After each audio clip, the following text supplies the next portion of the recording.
sponsored by BetterHelp.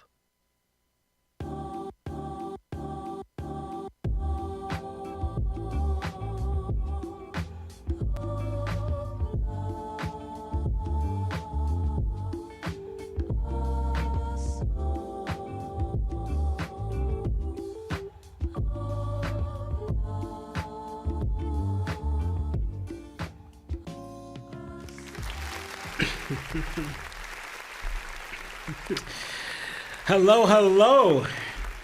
The Twitch took over the disc. Twitch took over that One Piece talk. My name is Lawrence Lionel.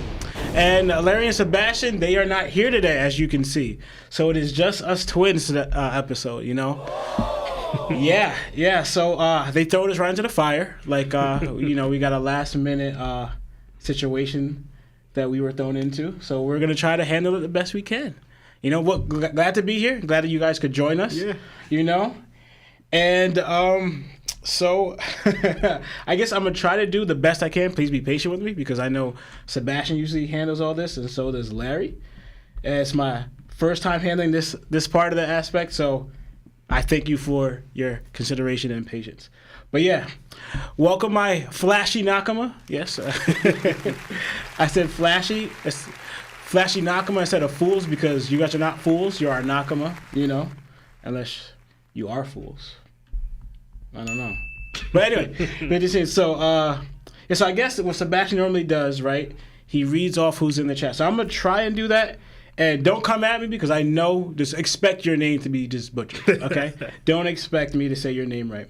But I'm going to try to do the best I can. So I think he was top of the list. I know we got Mixter Foxy in the chat. Luvo?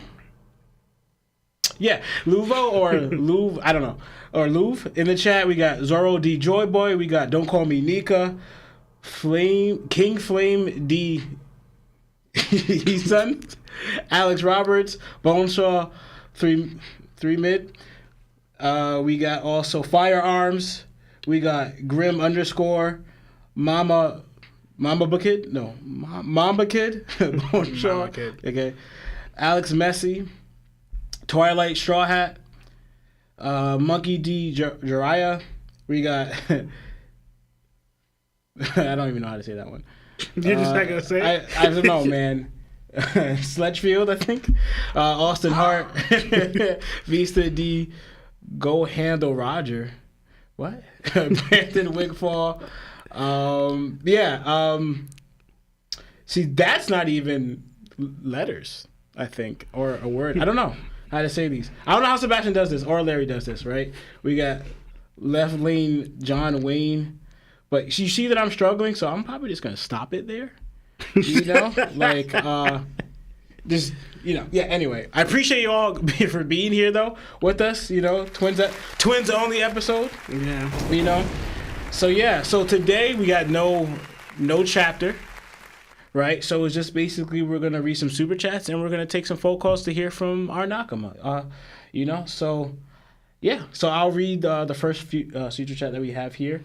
It's $5 from Anthony Herrera called Vegapunk Really Told Dragon. I like my money folded, not rolled. Rolled it. LOL. Break week the best week. Thank you so much, Anthony Herrera. And I don't know. What is he talking about? The dragon said that. When did the dragon say that? He said Vegapunk said that. Oh, yeah, pretty much. Because to pay for all his resources. The resources, he's like, nah, Dragon, you come in with chump change. I need the money to do all my experiments. So, yeah, we appreciate that, Anthony. And, wait. Okay. See, I'm usually a mouse user with my laptops. So this hand thing I'm struggling. All right, we got another $2 super chat from Hassan or Hassan. I can't read, y'all. Anyway, I don't know. I can't read, and yeah, I'm sorry about that. But yeah, $2 from it says twins are gonna cook today. That one twins talk. One twins talk. I actually kind of liked it. That one twins talk. We taking over, man. Just not with my reading, but yeah. So yeah, we got another one. $5 super chat from Hazi? Yeah. And it says Shanks has asked only two people with Shanks has asked only two people with devil fruits to be in his crew, which being Buggy, and then he asked Marco twice. Any reason why you think he asked? You got anything, man? I mean, I think it was mostly Marco's character, like how he is as a person. He kind of vibed with, and honestly, if you look at it, they knew each other. I don't say know each other like that, but like they have some history because they were both really young on Shanks was really young on Roger's crew, and Marco's really young on Whitebeard's crew. And even Marco even said that Shanks and Buggy has been in Roger's crew for ages, whatever that means. Like, guess because Shanks was a baby found by Roger, so we don't know when Marco joined the Whitebeard Pirates as an apprentice. We just know that he's been there since he was 15. That's the youngest we saw him, and we know Shanks was there as a baby. But they have some like the fact they grew up in a way with the big major crews, and how many times they saw each other. So I guess how many times he saw Marco and vibe with him, he thought like, yo, he's a good aspect to my crew. Like that's like more information. Like we didn't know that back then, but now like since we've seen a little bit of the flashback, I guess Shanks just vibe with Marco like that. Maybe. I honestly think for the Buggy reason is just like he viewed Buggy kind of like not necessarily like a brother, but it's like again they were on the Rogers crew from a young age, and they would always fight a lot. But for some reason I feel like Shanks had this protective over Buggy, and I think he wanted his crew to anyway, because I think somewhat they kind of got along and they were friends at the very least. Yeah. Even though apparently we saw like the beginning of the One Piece show, I feel like it was more of a one-sided friendship because Buggy kind of grew up with this irritation or disdain towards Shanks, but like Shanks kind of viewed Buggy as his friend, like to join my crew, whatever. You're not gonna ask someone you don't like to join your crew, but we saw Buggy. He reacted when he saw Luffy that had the hat. It reminds you of Shanks. They even wanted to destroy it, Yeah. Granted, he didn't know if it was really Shanks, and that's what you could kind of argue. It's because it reminded him of Shanks, and it wasn't Shanks really hat. He decided to destroy it, but that was the grudge he had, to do all that. So I think it was mostly one-sided for whatever reason, but it was cursed because he blamed Shanks for that. He ate that ability. He could not get the treasure he want. And for Marco, to me, he didn't put much effort into asking Marco. He just said, "Yeah, you're gonna join my crew." And also, when he did the first time too, he knew Marco wasn't gonna. Oh yeah, I'm just gonna leave Whitebeard to my father figure to join your crew. Like no, to me it's like kind of like to me came up as a troll, right? And then the second time, it was just like again, just keeping up that same troll. I don't think he was really earnest because again, we never seen how Shanks moves to draw someone to try to get someone on his crew like he did with all of them, but. I kind of feel like he would approach it differently. Like I doubt he just went up to Ben Beckham, "Hey, just join my crew," or just like kind of like how Luffy does. I think it's more. I thought of Luffy. Yeah, I think they're a little different. Shanks seems to be more, so to speak, has more charm or charisma in him. Like Luffy has this more free spirited charm, but it comes off based off like a goofiness or whatever. Shanks has more like, for example. We saw later on how many of the ladies were just kind of like all over him. So he kind of shows that he has this charm about him, right? To like, try to be more persuasive. And this one, he just kind of even use any of that. He was just like, "Hey, just join my crew, whatever." And then also when Marco said, "Nah, I don't want to babysit," Shanks just like kind of like laughed it off. It was like, "I'm not that high maintenance." Like, what are you talking about? Shanks got angry. What are you talking about? Shanks got upset when he said that. Angry is crazy. He got upset when he said that, though. No, I don't think upset is also a strong word. I think it's more like go back, bro. No, I remember it. It's just more like a disagreement. It's like, "I am not high maintenance," and then they're like, "Yeah, you are." And he's like, "Really?" It wasn't like a real. It's more like, I disagree with that statement. More of a sort of like saying angry or upset is I think is a little strong. It's more like I don't agree. I am not high maintenance. You know. And I was gonna bring up, but the whole Buggy thing. That's what they were referencing with Luffy. Like Luffy asked Usopp to join his crew, and Usopp thought they were going separate ways, just like Buggy and Shanks did. And he said, "Which shows like, what are you talking about? Get in." That's something like it's like they're just playing onto the similar like Buggy and Usopp are very similar. Like again, we both say like Luffy and Usopp are like brothers, just how Shanks and Buggy were like brothers at a young age. Then eventually it's like if Luffy and Usopp grew up together, which they could have because of Yasopp, it would be the same exact thing, pretty much. That's what I mostly got from that. And also, what I was gonna say. I think I lost my train of thought. Yeah. I lost my train of thought. All right. So next one we got from JMill 2386, $5, and it says, "This is a safe space, guys. What's Larry's and Sebastian's worst take?" That's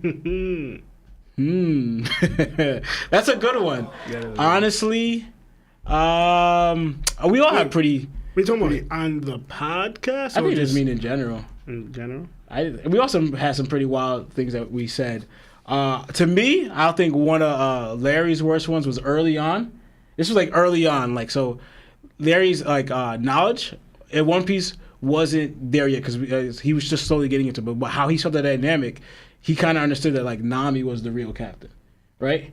Because Nami in the beginning was like barking out orders to everyone. Not everyone followed. Like I feel like Zoro wasn't following them, but it seemed like she has this kind of command about her. Like she's very bossy. It seemed like she was the one that was commanding the Straw Hats. That she was the real captain. So to me, I was like, nah. The dynamic of the show, dang well she is not. And I never believed that back then. Like pretty much. Yeah, so nah, I disagree with that. You got one or not? Wait, that's just for Larry or about Sebastian? Sebastian, me and Sebastian, the same thing is, I think the most person I go back and forth arguing is either it's just Sebastian or it's between Lionel and Sebastian. So me and Sebastian go back and forth on One Piece all the time. Like we're disagreeing on certain things. And one of them, I don't know if there's definitely one worse than this, but the one that comes to mind right now.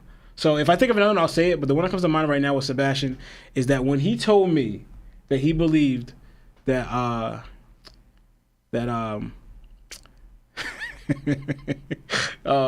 he believed that Marco beats Luffy. Post time skip. Like Yeah. Like I was like, all right, you're crazy. You gotta clarify which. Obviously, it's not the one in Luffy at Wano, but it's like pretty much almost practically just Rosa Luffy because we didn't see Luffy. Luffy hasn't grown since then. He grew at Whole Cake. But at Dressrosa he didn't really grow. It's the same Luffy. But anyway, so if you think about it, this Luffy, he was saying that Marco would beat, and I was like, you're crazy. That's not true. You're biased, bro. Your love for Marco overtook it. And I was like, nah, you're wrong. You got any? Sebastian and Larry's worst takes. I don't want to just knock on Marco, but like when Sebastian. I'm trying to think. I don't think it might come back. I'm trying to think now with other stuff.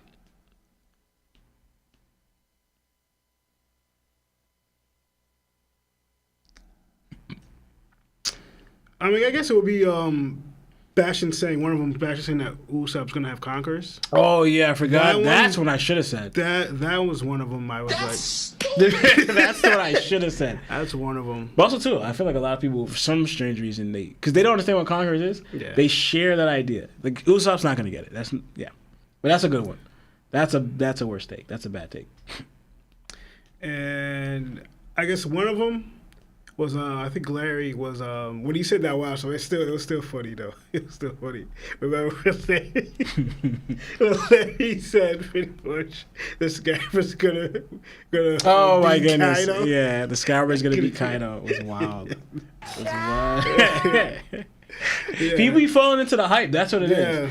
The hype's about certain things that One Piece characters be doing or whatever. People be falling into that hype and then thinking they're gonna do some over the top things that's not within their capability of doing. Like that's the whole Usopp thing, and it's played off because with Usopp, it's playing off like Usopp's lies. Yeah, that one day people believe that all of Usopp's lies are gonna come true.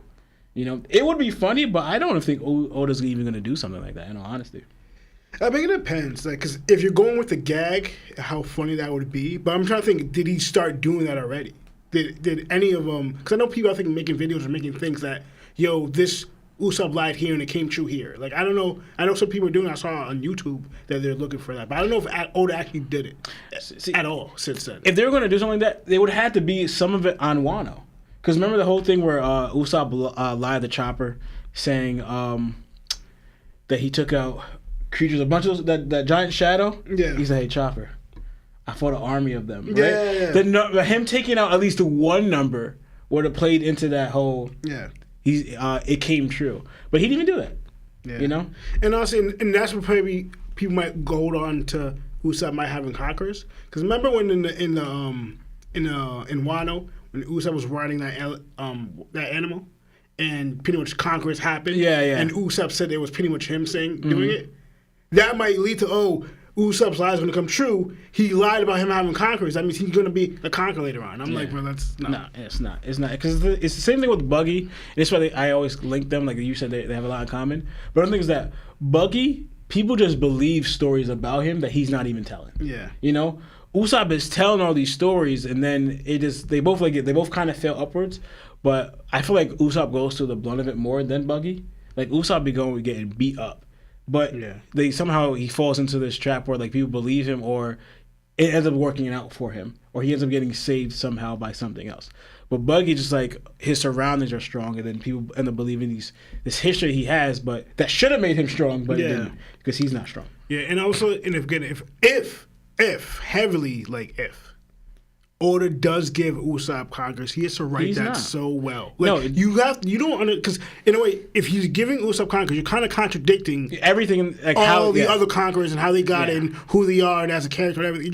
You're just giving some random person Conquerors. Yeah. It's to me, it would be bad writing of what he wrote consistently of what who Conquerors are, why they have it, who has it, and all that stuff. So it doesn't make sense with the writing wise in the story. But anyway, thank you for the super chats.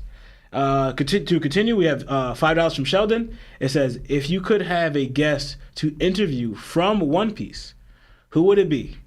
Hashtag Twin Takeover. Thank you. We taking over, y'all. And interview. So I'm guessing like a character in One Piece. Yeah, the way we read it, because I'm pretty sure that's what he's talking about. Character in One Piece. So I'm trying to think a character. There's a lot, honestly. I'm guessing they're saying all time. Like it doesn't matter if they're ready, because ideally it would be like Rayleigh. You know, he knows like everything. So because he's been. It would be him. But because he's been, and also too, he's seen. All right, he didn't see obviously the ancient history, but he's seen Roger's era, and he's seen all build up even till now. So he's going to be the most insightful. You know. Well, how you not bring? Because because I'm thinking right now. But the only person it would be 𝗵. Because if he's lived for this long, but you think 𝗵's going to tell you anything? If 𝗵 was willing to talk, it would be 𝗵, because he knows, like, from then on, he shaped it all. So, like, he knows the most. If he's that old. Most likely he is. But I think he's that old. But, yeah. If he knows all of that, it would be 𝗵, because he's that old. And Rayleigh is a good one, because I feel like he lived the Rogers time, and he's seeing all the way until now, and he knows the Void Century. He knows the ancient history. Actually, that's a good one. Who I would interview? I guess it would be. Wait, is it alive or is it any character? I think any character. That's probably 𝗏 is a good one too. I don't know. 𝗏, Sengoku, but again, you're going off because Rayleigh went to laugh. Yeah, but they don't know exactly. They don't know that. Yeah, that's what I'm saying. It's a good one. Interview wise. Again, there's so many characters. I guess I would say probably, because what's that? Because I don't know if I would say probably one of the Giants, honestly, who's been around for hundreds of years. Okay. Because for instance, Usopp's doctor, like she's around, and I think in the hundreds. I don't know if you noticed that or know that. You said Usopp's doctor? Chopper's doctor. I'm about to say Chopper's doctor lady. Yeah, no, she's like, what, 110? 100 and something, and she knew Roger's original name. Yeah, that's a good one. But I'm thinking, did she explore enough, though? I kind of feel like she was kind of island. That's what I'm saying, the one of the Giants, because I feel like I don't know if the Giants are going, because hundreds of years. Yeah. And if they say, like, they one of them is like 500 years, that means they're around maybe even Norland's time. If one of them is 500 or more, you're around Norland's time. You know, so then you will be able to tell us even further on. Exactly. And I doubt they know. But also, too, that's a good one, too, because they know Mika's. I forget. Sorry, scratch that. Zunisha. I'm thinking of giant Zunisha. It's 1,000 years old. That's a good one. I didn't think of Zunisha. Yeah. That's probably the top pick. But granted, she can't. Are we hearing their voice? Because we gotta have the voice of all That's things. true. That's true. I don't know. I mean, I'd have like Chopper translate or something. There you go. All right. So all right, thank you. Next super chat we got from. Again, we got $20 from Anthony Herrera, and it says, "Yo, twins, are the Gorosei creeping into that fraud watch list? To be honest, they are not showing out as expected to be. I know for sure Blackbeard fighting Law was more impressive. Hashtag German twins German in the building." How you call us German twins? They might want to start wearing the German stuff. Hey, you trying to call us evil, man? We not evil. I feel like in the podcast, Larry and Sebastian are way more evil than us. Anyway, That's why you said that. they're way more evil than us. And so Fraud Watch. So, well, my understanding of the Gorosei is like I wouldn't put them there yet personally. Because they are, to me, they're showing that they're Conquerors users. They're crazy durable. They can regenerate, and they're strong. And they could kind of even shut down like even how about to say Sanji level opponents. With like a stare or whatever. I kind of feel like they're so preoccupied with things, which is not it's not an excuse or a great showing in itself. But they're so preoccupied with things that they're not paying attention to the fight or taking it fully seriously. Yeah. Because they have such a haughty and lofty view of themselves. It's almost to the point where, like, for example, we saw Wano, we saw Kaido, we saw Albert, and we saw Queen, right? All kind of look down on all their opponents, which kind of obviously led to their them losing and letting themselves get hit. So now they view these things, which is weird because they view them as insects, but you're allowing these insects. I was to attack thinking you. the same thing. It doesn't why would you do that? It's just letting funny. the insects touch you. Yeah, exactly. Right, but it's because it's the point they can regenerate from just about almost anything, and even some of them have like this tough skin or physique, like the one that Luffy's attacking right now. I forgot his name, but that boar or hog looking one. Yeah, one with the scar. Yeah, that's even hurting Luffy, and he's using he's in gear 5th attacking with hockey hardening, right? So it's like we haven't seen them really go out. Some of them is like they're so focused on what Vegapunk's doing and him letting out this message. Like, for example, I said it even on the podcast last episode, I believe, where we saw them. He's able to shut down again Sanji level opponents with just like his whatever that gaze look in his eyes or his ability with his eyes, whatever he's able to do or whatever he's doing, right? Yet you have all these people who are way, in a way, not as strong as Sanji. You have Robin, you have Nami, you have Brook, Chopper, and Usopp, right? And Lilith. He could shut them all down and just move on, right? But he's not even, if you look at the fight too, he's not even focused on them. Like he's kind of like, I have to get to the station to shut down the transmitter. Yeah. That was his real focus. And even then, how it even ended, he just goes like he got fed up because Vegapunk said, "Don't you say another word." And he says, "Be gone," and then he got past them very easily. We even see how he ended that, but like he got past them like that. So with that in mind, with them being on fraud watch, it's like they're allowing themselves to get hit, but we've seen that they're doing that because of, and they're able to regenerate from like even the damage they're taking. Or not even damage. The damage that looks like they're taking. It doesn't even look like they're really taking it or it's really hurting them or affecting them. Yeah. I guess maybe strength-wise, but to them, they're not even fully fighting. Some stuff they did do was impressive, right? But also, I will say they're not showing out as we want them to be as the final opponents. But as of right now, who can beat them? If Luffy's supposed to be like the pinnacle of like, one to take them down, yeah, he can't even hurt them. Yeah. Who's there to them? That's why I'm saying you kind of, what I'm learning is like you need anyway a strong conquerors person to fight them, and you got to be using the highest levels of conquerors, the highest level of Bosuku Haki, and the highest level of observation to like, I guess to block or defend their attacks. So I believe it's only going to be conquerors in the final fight with them, and so it's going to be limited. So, but we'll see. So, but I don't think they're fraud watch yet. You got anything? I know I talked for a minute.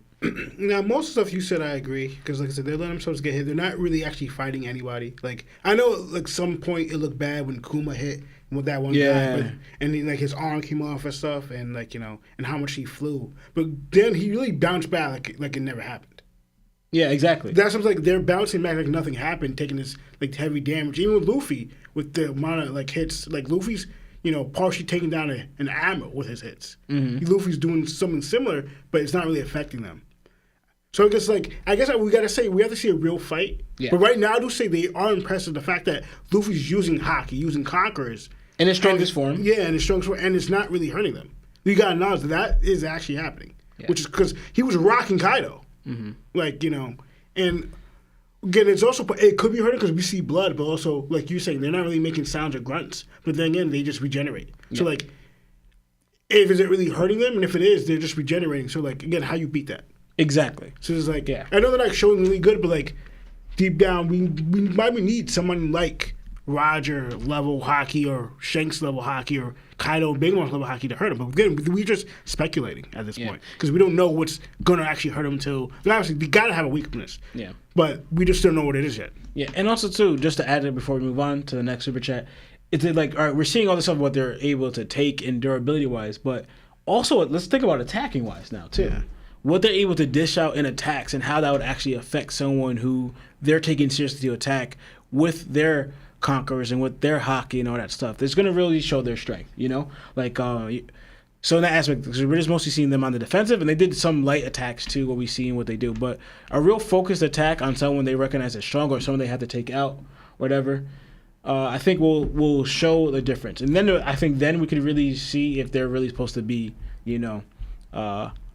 on fraud watch or not. Yeah, because thank you. Sorry, to even add, if you think about even the little small attacks that they're doing, the Hog when he was doing the vortex thing, how strong that was. That it was pulling ships from the sea shore. Yeah, exactly. We saw him do a Conqueror's Blast, where emitting his Conqueror's and Scream. Luffy's scar came off.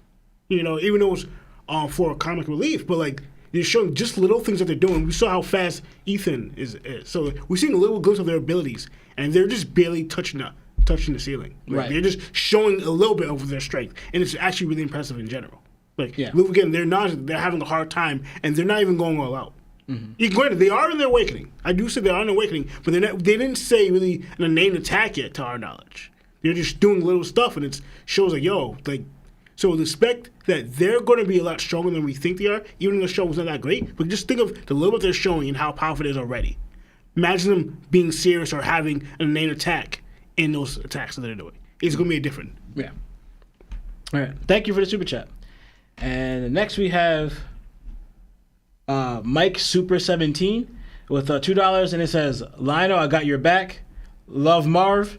Let me get.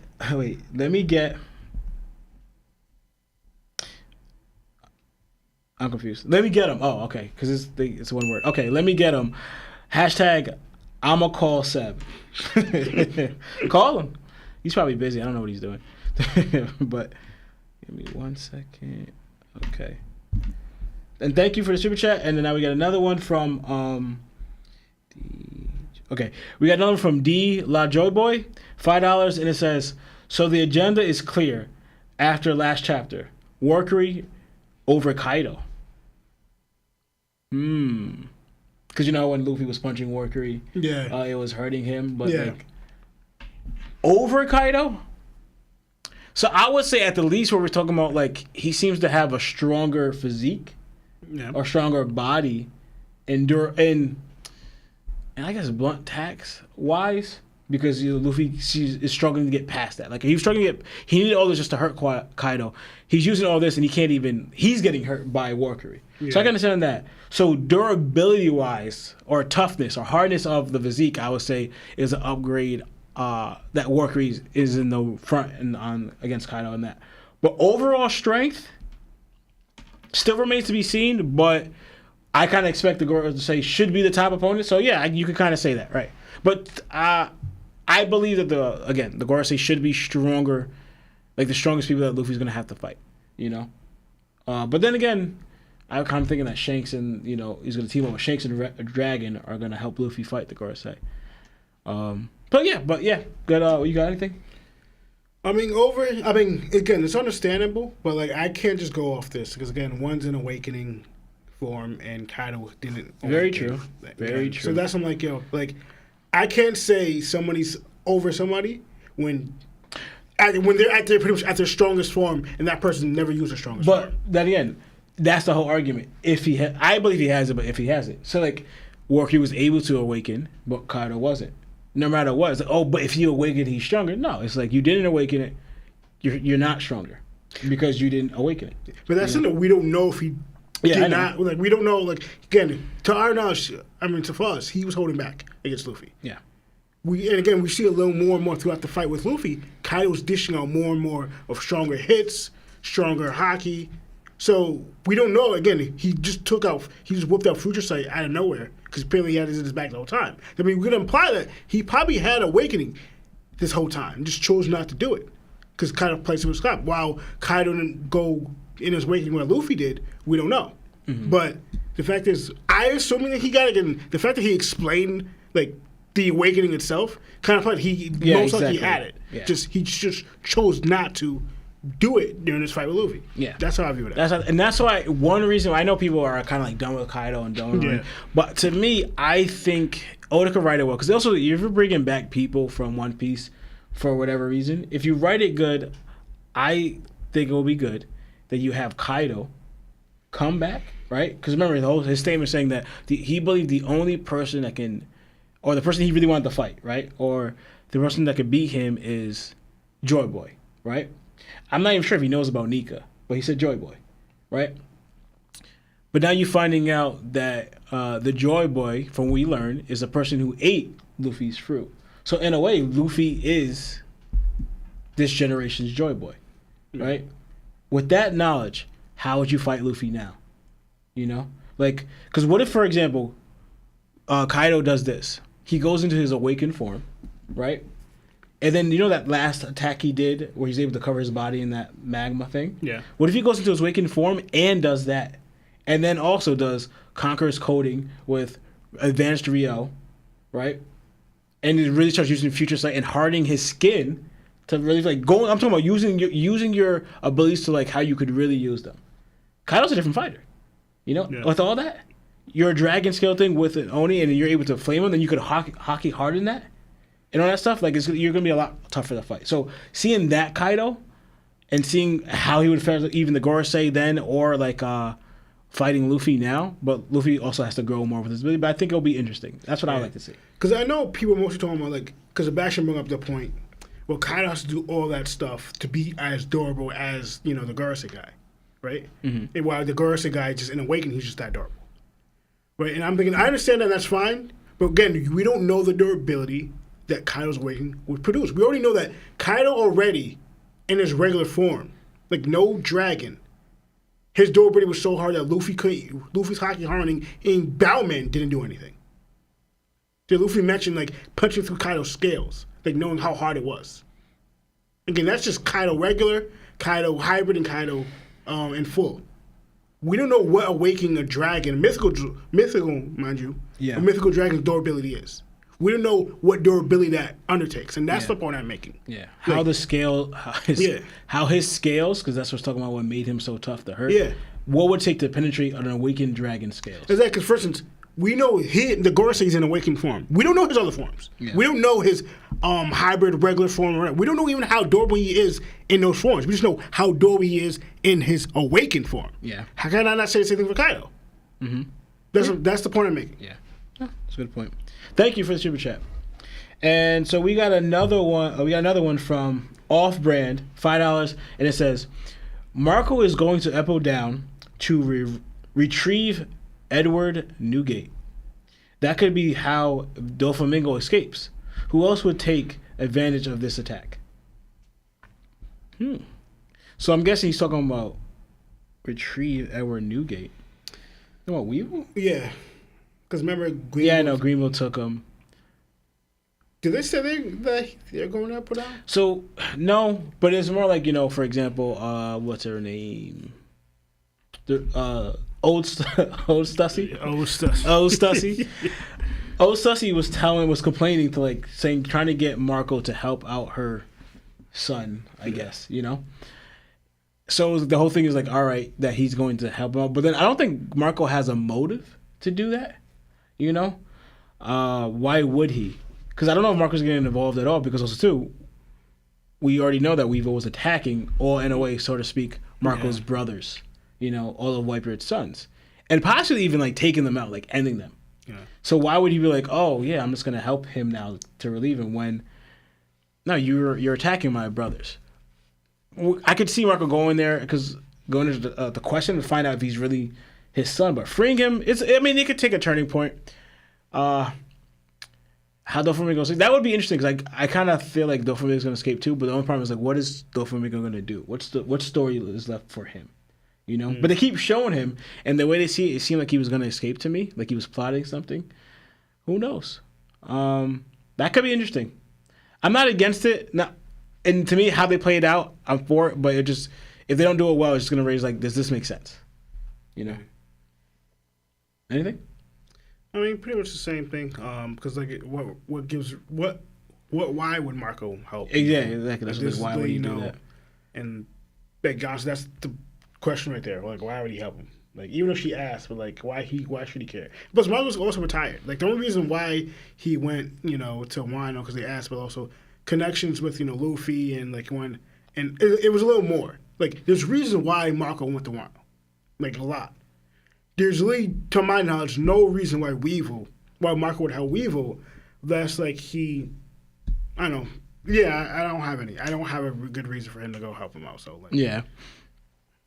Okay, thank you for the super chat. So we got another one from, I think it's Hassan. I'm just gonna say that Hassan, $5, and it says the CGI today is Yonko level.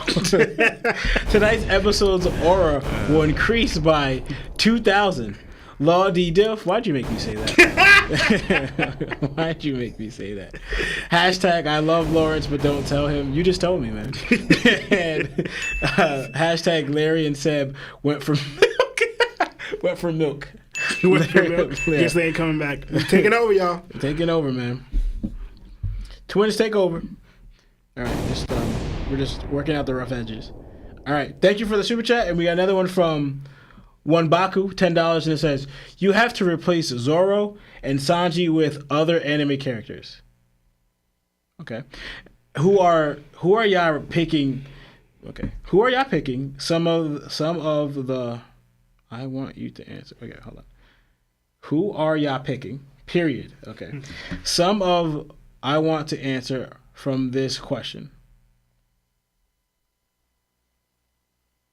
How loyal are you? Wait, how loyal are they to Luffy, and how far are they going? Okay, so we got to pick two characters to replace Sanji and Zoro, right? Okay. And we wanted two questions. Part of the question is how loyal would they be to Luffy, and how far are they going? Man, shoot, that's a good question to replace. So do we got to find like a sergeant and a cook? Because I'm thinking, who's cooking like that in that one? The only person I can who would think... be loyal to Luffy? Who would follow Luffy? Yeah. That's a really hard question. I mean, it's a good question, and it's also hard. Yeah, I know. I'm thinking, like... And also, I'm thinking, I want to pick a person, like, a conqueror. Like, who's going to be in the One Piece world I'm replacing Zoro to be, again, one of Luffy's wings and a conqueror. Same with Sanji. Going to be set. That's the let's conquer thing. Obviously. Yeah. But I thought of somebody, but I don't know. Let me say, Metal Bat. Ooh, for Zolo. Metal Bat. Because I don't know if he's I know he's a strong-willed fighter. His warrior spirit is. Yeah, exactly. Yeah. I'm like, do you think like he would have conquerors? Like, with like seeing what we saw. Will he have conquerors? That I don't know. Yeah, that's something. Like, I feel like it's possibility, but I'm not sure. Metal Bat. Interesting take. But also the other question is how loyal do you think he'll be to Luffy? Because I'm looking at Metal Bat's personality, and also I'm thinking he's a hero and like looking out for the little guy type of stuff. He doesn't like rich people. I mean, freedom too, I guess. I mean, can you see Metal Bat following Luffy?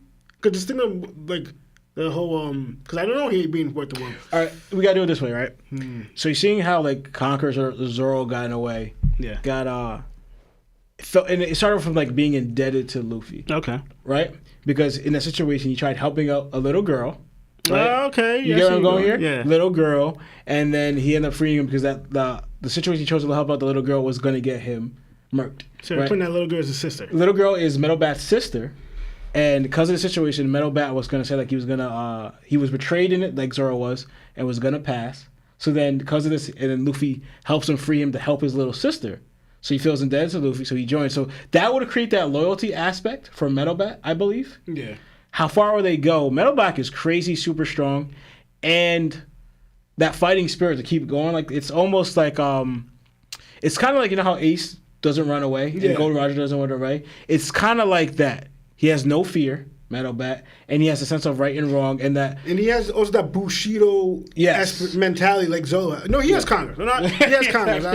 I'm putting him for. And then the more the more the fight brags on, he doesn't go down. He keeps fighting. He keeps getting stronger, faster to keep going. So yeah, I think he'll go pretty far. Like I think he'll be a good addition. The only problem is Sanji. That's so I agree with you with ~Metal_Bat and Sanji. So you agree with ~Metal_Bat? Yeah, I'm what I'm thinking of. Let's go Ken Master from Street Fighter. Street Fighter for Ken.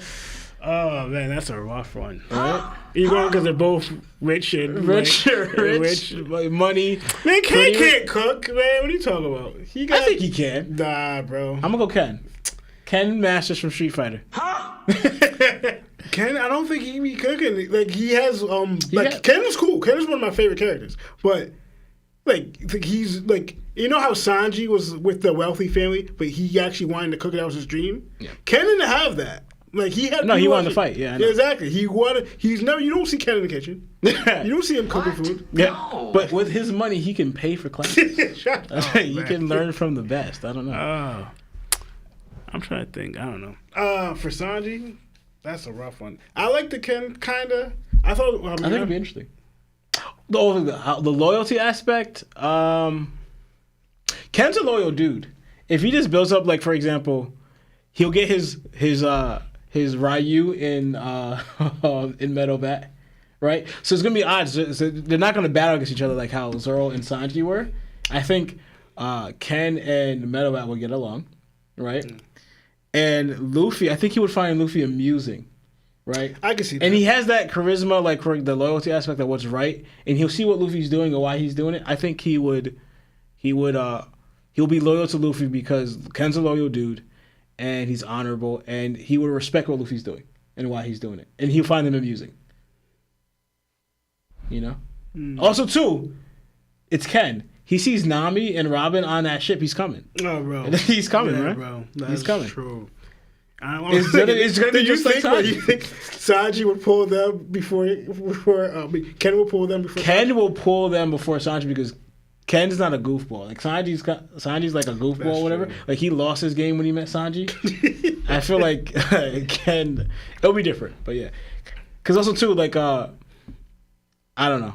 I think he'll pull. But anyway. Ken has a strong fighting spirit. I don't think he has conquest, but he does also have a strong fighting spirit as well. Okay. Thank you for the super chat. Good question. Yeah. All right. We got another one from Mamba Kid. $5 and it says, "What's good, twins? Fire hope." With a fire emoji. Hope all is well. What do you guys think is Oda's best foreshadowing moment? What's Oda's best foreshadowing moment is? I said that wrong. But anyway, yeah, you get it. That's a good question. Yeah. Best foreshadowing. And that's goes off like the ones that we know were foreshadowed or the ones that we think he foreshadowed. I'm sorry. I just read a comment that says, "Why is Lawrence talking to himself?"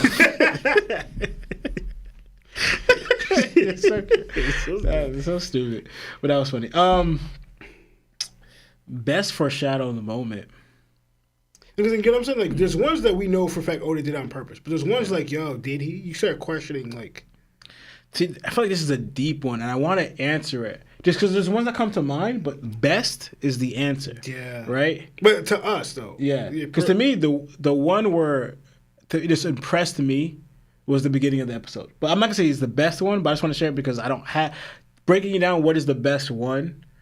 Is what do you mean beginning of the episode? When Kobe wanted to join the Marines, right, and how we saw that Marine kind of mention, you can't be too careful because you have pirates or whatever sneaking into the Marines, right? And he said that why he didn't trust Kobe and he wanted to make sure and what he was worried about. So he didn't want to be the letting someone in who didn't have true intentions to serve the Marines' sense of justice, right? Yeah. But then later on we see Virgo, who did that exact same years thing. Down the line, like years. So I thought that was a great foreshadowing. I would say it's Oda's best. I think Oda's best is a deeper one. To me, what I liked because I noticed it is like again, it's not his best, but the fact that I always said before the 2-part thing is now what we've seen with 𝗵 is how. Because I know a lot of people, in a way, they don't really like Skype. Yeah. Right? They don't really like Skype, but how Skype, in a way, what Enel was, he kind of foreshadowed 𝗵. 𝗵 was foreshadowed by Enel and Doflamingo. Yeah. Right? But Doflamingo one makes more sense because he's legit a Celestial Dragon himself in the situation. But the fact that Enel did it too, and we get so much history, I think that's a great foreshadowing. And I think there's something here also about in the verse him fighting Don Krieg, that talk about how Luffy I think Oda was foreshadowing there, but I got to break that down. I'm just mentioning honorable mentions again because I'm trying to think of the best one for that I thought was it was low key before we in Conquerors was even introduced. We kind of get when Luffy was fighting Don Krieg that Luffy was a conqueror, right? Zeph was kind of mentioning it to him, that why Luffy was so different, right? And how one quote too, he says, "This man," talking about Luffy, "does not fear death." Yeah. That no matter what Don Krieg comes with him, you come with spear, weapon, bomb, grenade, anything possible, that Luffy will not falter. He will not give up. He would overcome it. And he will not fear death, what he's doing. And then Sanji's bringing up, why did this dude just stop? Why he just run away? It's too much. But he just keeps on going. Even, for example, the part where Luffy's about to fall, knowing that he's an ability user. He's tied up in a net, about to fall into the water, right? And while Zeph is saying this man does not fear death. Luffy in a situation where, because he got stabbed and I think he got poisoned. Yeah. I think maybe it's poisoned. Maybe poison's too much. But he might have got poisoned and he got stabbed and he's in a net getting hit with an attack, but he was able to still see through the attack while this is happening to him and take out Don Krieg at this moment. While knowing that right now where I'm going to fall is probably going to end to my passing. Yeah. But Luffy didn't fall, and that's what Sanji's done out. Luffy didn't falter once through this moment. He saw it right through, so that he does not fear death, showing that what conquerors are. And that's one of the differences why I say why Usopp is the exact opposite of Conqueror, why I don't think he did it, because the one thing we know is what have in common with conquerors, all conquerors show that they do not fear death. And we proved that by every time they're in a situation where death was faced with them, they didn't show that they were scared. They tried to overcome it or they accepted it. Mostly the D part where they accepted it, but it's they tried to overcome it. They didn't show that it weakened their will, so to speak. That's how we read it. Their will wasn't weakened when confronted or faced with their own passing. Right. So I think that's one of the ones I really like too. That Oda before even that was thing that through Zeph noticing it was giving hits about Luffy being a conqueror. Okay. So thank you for the super chat. Next one we have Diego Keys, and it says favorite island and moment. Mine is Punk Hazard when Momo is introduced. It's straight out of Star Wars. A New Hope, Global, Dargo Home. Global, Dargo Home. Am I saying that right, Mark? Because I'm sorry, I watched a little bit of Star Wars. I think he's saying go bald or go home. Go bald or go home. Yeah. Okay, that makes sense. I can't read. Go bald or go home. Hey, I mean, you want to join the shaved head family, be my guest, but I ain't telling you to do that. You know what I'm saying? Yeah. But yeah, favorite island and moment. Wait, is that the same connected, or you say your favorite island, then you say your favorite moment not from the island, or it has to be just that island and that favorite moment in the island? He just says it just says favorite island and moment. So, I guess if it's your favorite island, they're saying, all right, why it make it your favorite? Like, what was the like, you know? So, yeah, I guess your favorite island and moment. Favorite island and moment.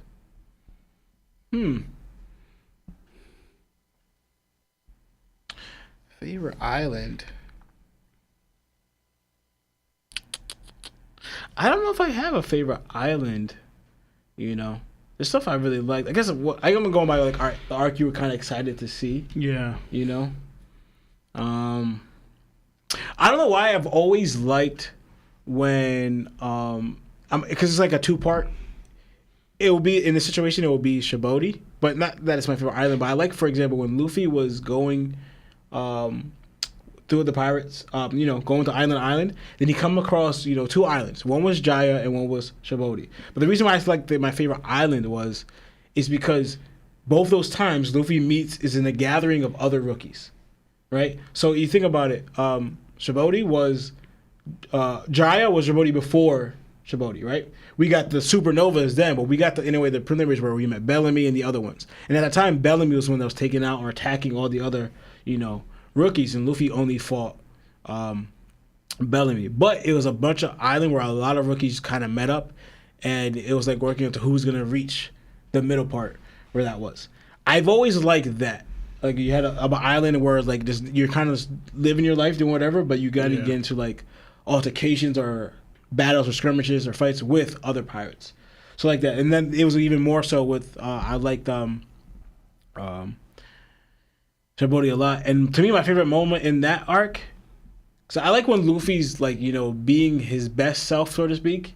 And it's like, for example, not necessarily breaking the rules, but showing that I'm going to do what I want, or I'm going to pretty much it's more like a G moment, right? Like Luffy usually has those like every arc. The G moment in 𝗍𝐿𝐷 is when he punched, you know, the Slusher Dragon. The G moment in Wano is when he walked right past up to Kaido and because that was the other one I thought of, Kaido and Big Mom to go Kinemon. Like these 2 monsters right here, top of the line, and Luffy's walk up to them like, they don't matter to me. What I'm seeing is my friend.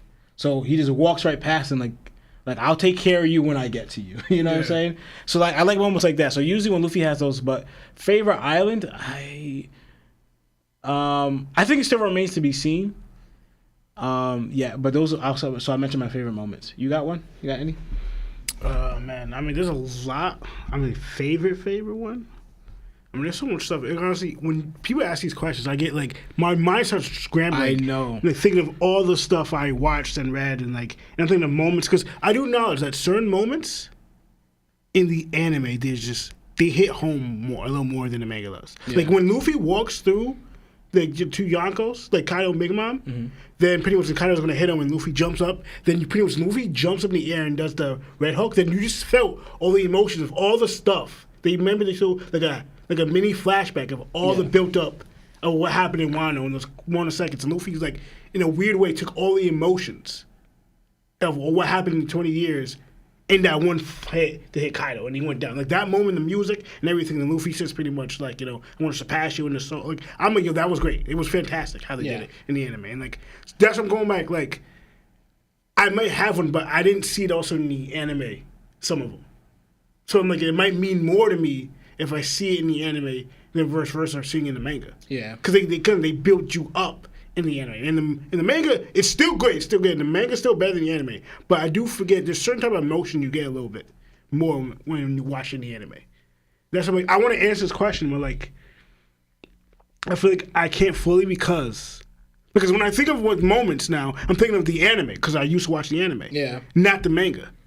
So I'm like, I'm not sure. Like I want to answer it, but because I was thinking of Skypiea with Viper and him trying to ring the bell and stuff, and that moment when Luffy finally rings it, and like, because I literally certain things get you pull in your heartstrings, like when Viper like pretty much trying to fulfill his ancestry's like, you know, dream, like ancestry, like what's the lack of a better word? Ancestry's like will, I guess. Will about ringing the bell, and he was so adamant on it. You know, and like, and then Nell was just like, you know, and him kept on getting electrocuted, like getting hit by lightning, and he literally kept on getting up. Like at one point, like I think he even lost consciousness, but his will was that strong that he just got up again. Mm-hmm. Like, and I was like, there's certain moments I remember seeing in the anime. I'm like, yo, this is great. Like this is like, so I might say for now the Skypiea when Whitebeard was getting up, like those moments, like was getting up and Luffy finally rung the bell when Northern saw it, Whitebeard saw it, when that finally satisfaction, the bell ring, knowing that pretty much. Like they both got clarity, got satisfaction from that because Northern, you know, where he went through with his great grandson or you know his great, you know, I say grandson or whatever. Yeah. So like those moments, like you know, I thought it was pretty good. Honestly, I'm just gonna say because I know I gave a bunch of answers before, but I think I'm going by how I felt about it because I know I'll say Marineford arc at that time, and when the moment when he actually freed Ace. That's a good because at that time, obviously, we didn't know Ace was going to go. But at that time, I was on a high. Like, it was like all these suspense that was finally happening. Like, because at that time, we were like, is he going to do it? You know? And like, and how long it was taking. But at that time, it was Marineford arc and when he actually freed Ace. Honestly, even that, I'm thinking of that when Ace sees Luffy. And Ace is yelling at Luffy, go home. Like that moment, the Luffy screams out, I'm your little brother. Like that moment too. I'm like, yo. And like, because honestly, I just go in. Like, I just keep going. There's so many favorite moments in One Piece that just hit that it's hard to choose just one, honestly, for me. Okay. All right. Thank you for the super chat. Next one is we got $5 from Level 001. It says, if Marco had a Devil Fruit awakening, what do you think it would be? That's a good question. See, with the Zoans, I don't know if it makes it harder or easier because we just know it's a body transformation. Yeah. Right? So, like, you know, Paramecia is more like affecting things. Lagias, we don't even know because we haven't seen it, right? But it's going to be probably a bigger or a more mythical looking Phoenix. Yeah, that's what I was thinking. I was thinking the same thing. Like. Yeah. So, and I would think what it would let him to do, it would be, if it's not already, right? Because to me, it's like, I know I always say, and I come at Marco a lot, but I always say he got slumped in Wano, right? But I think his awakening I'm going to say, I don't know if I have to use the words very least, but again, a more mythical looking Phoenix thing. And I believe he will, two things I'm going to add, right? So I'm going to give Marco some stuff, even though it's mostly his ability, right? His regenerative ability will be at least Gorosei level, or around the Gorosei level, I should say. Not at least, because the Gorosei level is actually pretty ridiculous. So I'll say at Gorosei level, and I think his awakening, again, I think he'd be able to use his flames, actually. His flames will be able to put in work. Because right now, they only use service for his healing, right? So I'll give him, in a way, not necessarily, the form's not going to matter, right? But those are those things, those conditions. He's going to get a more mythical Phoenix-looking move. And I believe his generation is going to be Gorosei level, and he's going to be able to utilize his flames. But then more than just healing. I used to talk about him. He may actually look more like a solid bird. You know how pretty much when he like goes a pigeon. No, I'm sorry. No, like you know how he went pretty much Phoenix Swarm. It's mostly looks like it's just flames. Like it's just a bird with flames and stuff. You know, it has a beacon of, but it looks like. It doesn't really look like a bird, really. It looks like just intangible bird fire thing. I'm thinking if he goes to Awakening, he's gonna actually have feathers.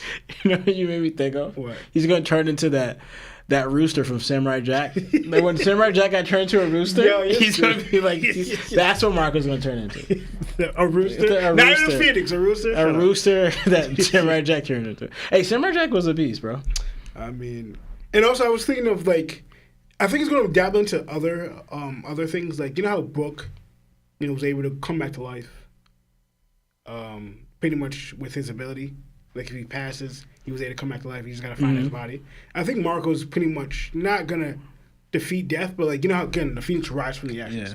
I'm not saying, like, I don't think if somebody does a really strong hockey blow to Marco, because, again, he has a limitation on his healing that he could possibly pass. It's either he's going to have unlimited or he could actually rise from the ashes. Like actually how Phoenix does. They pass and they rise. Wasn't this dude kind of like that? The guy from Big Mom's thing? He was like an egg, and every time you like took him out, he would like Get transform or evolve into like a stronger thing. Because remember, he was a person inside an egg. yeah. Yeah. So it's kind of like almost like that. But then there's already two abilities that are like that. Because you have Brook, if you pass, you're allowed to get a second chance at life. But this one, you're evolving even stronger. Did he get stronger? Yeah, he got stronger. I gotta look that up. I don't He got remember stronger. that Well, one. in the anime, they showed him get stronger. I don't remember in the manga. Yeah, But I was watching in them. But I'm thinking to take that much liberties, that's too much. Because they showed. Because no, it's the whole fight. The whole fight, you saw him getting stronger. He was getting faster and stronger. He kept losing, but then he kept getting faster and stronger. Guess he ain't getting that much stronger. He keeps losing. No, I'm joking. Okay. Thank you for the super chat. We got another one from 𝗃 $2, and it says, I would pick Spike from Cowboy Bebop and Guts. See, I thought about Guts from Berserk. That's who Yeah? I thought of. Okay. That's what I was thinking. You chose Metalbat. I was like, I favored Metalbat because I like Metalbat a lot. And I like Guts too. Yeah. But I was thinking Guts from I'm sorry. from Cowboy Bebop. And Spike. Who, Is that the guy who fights like Bruce Lee? No, that's Yeah, it is. It's the guy that fights like Bruce Lee. The With the skinny green one? hair? No, he doesn't have green hair. What hair is he? Cowboy He's the one with Bebop, he has like brown hair. Does he? Is he? Has a blue suit? He wears a blue suit. Yeah, Oh, his Yeah, name the- is Spike. that's blue Spike. suit, yellow shirt, right? That's Spike. Yeah. Okay, yeah. I thought yeah. his name was completely different. Honestly, did not know. I didn't know his name, but I don't remember it being Spike. Okay, those are good picks. Those are good picks. Actually, I like those picks. Guts and Spike from Cowboy Bebop. yeah, that's not good. Let's see. Okay. Thank you for the super chat. We got another one from Technically Unreal, $2, and it says, Oda hiding Saw face means man marked by flames. I honestly would hope not. What happened? What? It says Oda hiding Saul's face means man marked by flames. I hope Man not with the too. burn scar. I hope too. not. I don't want it to be Saul because, and to me, It makes it's- sense, but the reason why that's too easy for the Straw Hats. yeah, Saul's just gonna give it to him, and he's like, "Oh, you guys are the ones that became Robin's friends. Here you go." Like, no, I want. What was it that meme? I don't want a piece. I want. What do you say? I don't remember. But anyway, like, I don't want the Straw Hats to get the final road the most easiest way possible. I don't want peace. Yeah. I want problems.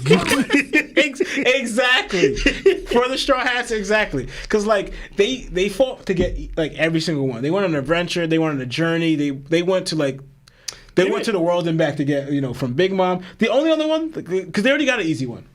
Zoe. From Zoe, yeah. They already got an easy one from Zoe. So they got there. I mean, through Doflamingo, like if you add that with no. They're going to Zoe anyway. Yeah. So I don't want them just to get, like, handpicked another one. So that's why I don't want Saul to be it, because apparently he has it, right? And also, too, it looked like, unless Saul just ate an ability in this throughout this time, it looked like it was on a ship. So I think he just continues wandering on a ship. And anytime you get close to the ship, it looked like you would just sink, because they show these swirls around him, and it's how no one's able to get next to him. I don't know how Saul's able to do that. Yeah. So I don't think it's Saul, because I kind of feel like he's mostly just chilling at where he's at, guarding those books or something. I don't know. It looked like probably feel like how big that log was. I mean, trees could just be big because he's a giant. I think he's at one. It looked like he's at 𝗷𝐵. That's what I thought so the too. library was in. Don't judge me because I'm pretty sure I said it wrong. But anyway, you know what it's called. But anyway, Hard? You don't. no, we're the library now. Where they moved, the Giants moved all the books to their hometown. Yeah. Yeah. 𝗷𝐵. Did I say it right? Don't get it started, man. I don't know I don't know if I said it. I think I said it right. because I picky off other people's pronunciation sometimes. I said pronunciations. I combine two words. So you can't go up what I say either. Wait, hold on. I lost where it was. Wait, Oh man. hold on. Shoot. I may have missed some because now I don't know what happened. You're at David Terlecki. David Terlecki. David Terlecki. 200. It's like it should be red on your screen. Are we gonna get the calls? You think so? Yeah. Hold on. Because right now the one I'm seeing, Marv. You want me to read it for you? Yeah, because they took me out of that. Like, I don't know what happened. Okay, so it says, what version of Usopp became able to solo the East Blue? So they can they hear you? Yeah. Okay. So what version of Usopp can solo the East Blue? Yeah. Or became able. Became to solo able. So you're talking about all Luffy's opponents. But you're talking about Luffy's and his crew's opponents? I'm not sure.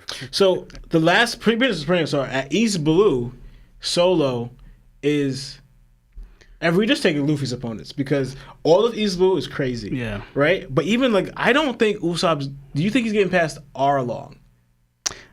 I think he got Kuro, possibly. Yeah, yeah, I'll give him Kuro. Oh, his speed though. I was thinking because also I think people argue can he even beat Buggy, and that's Luffy's like. I'm trying to think right now, like who is right now? Because all right, we got post time skip Usopp. Where's Usopp's 1-on-1 or strongest person he battled against? Post time skip? Yeah, Honestly, and who? That's bad because Yeah, he hasn't really fought anybody. It's the Fishman guy, and I think he actually At Fishman Island, right? Yeah, because he fought. He didn't really fight anybody in Death Row, so or Punk Hazard. He only his first fight was only. Dang, then how much stronger did he actually even get? Because he's not really just fighting scrubs and just fighting one person on Fishman Island, but the rest of the whole arc, even all the way to Wano, you didn't really fight anybody. You didn't have 1-on-1 because we know he ain't beating Page 1. Yeah, no, yeah, he was. Him and Nami were getting. They would have passed if it wasn't for situations. Oh, to me, I think does he even? All right, okay. Does he get past Don Krieg? Because to say that Usopp right now doesn't take out any of Luffy's opponents, to me that also sounds crazy. Maybe Alavita.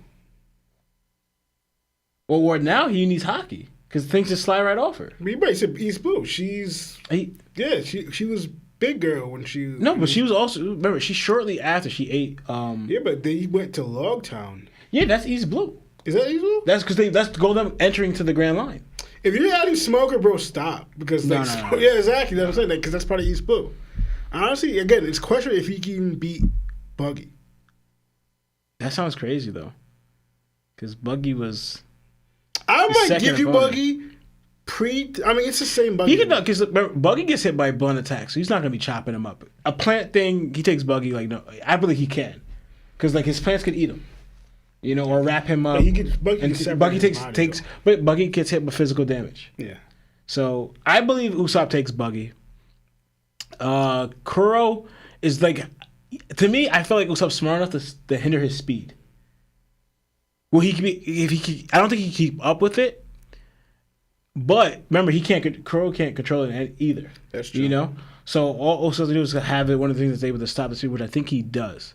Because also too, if he puts that same energy that he fought Luffy, even though it was Luffy, I think he could take it. And the same energy he's fighting this Gorosei right now? Yeah. So I believe Usopp would take Kuro. Arlong. I think he has something to penetrate his armor. What? Oh, Don Krieg? Yeah. Usopp has something to penetrate his armor, right? I would think so. Don Krieg, he was heavily relying on his weapons. Yeah. I think Usopp could take that. I think Usopp could take that. And Arlong. I mean, how much big of an explosion of power does Usopp yeah, have? because the ones that he fought on Fishman Island, they took the steroids too, right? To Fishman Island? Yeah, the one that Usopp fought. No. No? Only 𝗺𝗲 and the swordsman guy. Nobody else took this. To my sure? knowledge. To my knowledge. Because all of them were popping them. I remember them popping them. Yeah. Because they're taking the steroids, and I think he could take Arlong. So if you're going by all of East Blue to just like Luffy opponents, I believe Usopp could take him now, thinking about it, because I'm pretty sure the fishermen were popping the steroids just like 𝗺𝗲 was, like some of them, right? It's going to be... Because Usopp hasn't gotten a power up since the time skip, right? Only the training. Yeah, only training. And the food that he's eating that Sanji's giving him. So I think, at post time skip, it'll be better for him, like further on the line because what he's experiencing. But also, Usopp been kind of showing he's still kind of a coward. Like, but his durability gotten better because he got hit in the head by OT twice, and that was hockey. And he was still able to kind of get up. Yeah. So I'll say Usopp pre-time skip could be just East Blue.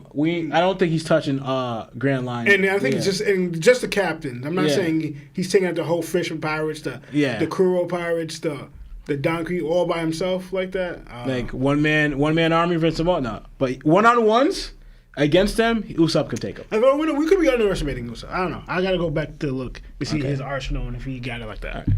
So Marv, where I'm at is Knack D with $7. Is that the next one?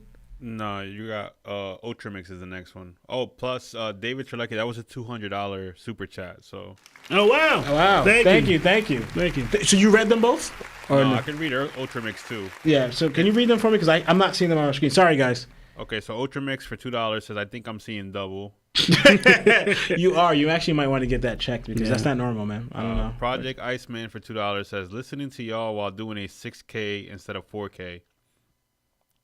Like a run? I think that's what he means, yeah. That's what's up, man. Okay, awesome, man. Hopefully we keep you motivated. We're inspiring you to even do like a 8K. Okay, don't, but the 6K is become crazy. One Punch Man. Become Run that. One Punch Man.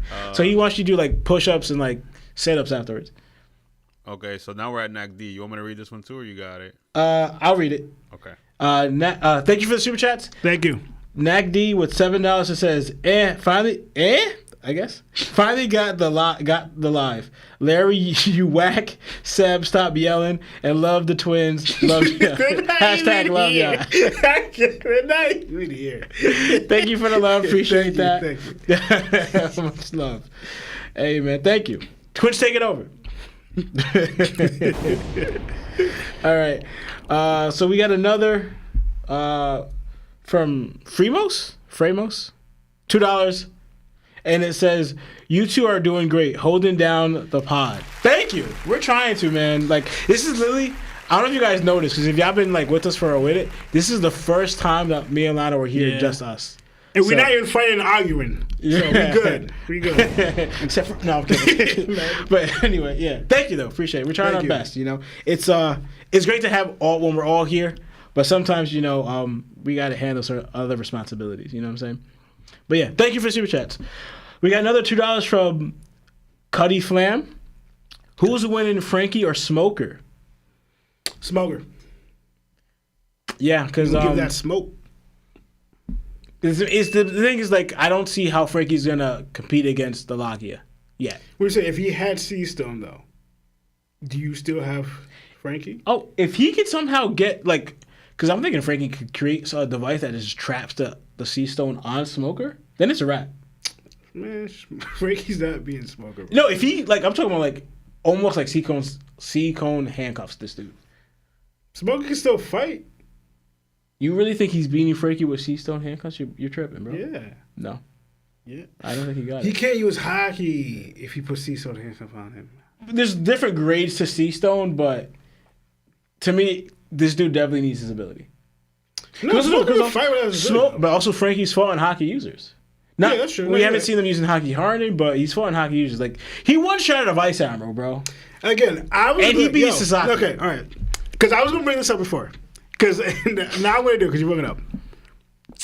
He one-shot of Ice Armor, right? And then he did that. Yeah. And I said he's the same Ice Armor I said with Red King that I said he's going to be garbage. And Sebastian like, nah, because I said the name for him goes too hard because how he looked. And look what happened. He got one-shotted. Now, I was focused on the power scaling with the strength the Oda was showing us in One Piece, right? And I asked Sebastian this too. Is Frankie, can he one-shot at Ice Armor, right? But is Frankie one-shotting Virgo, Drake, Who's Who, and Momonga? I think that's the name. Is Frankie one-shotting them? Exactly, right? But they're both Vice Admirals.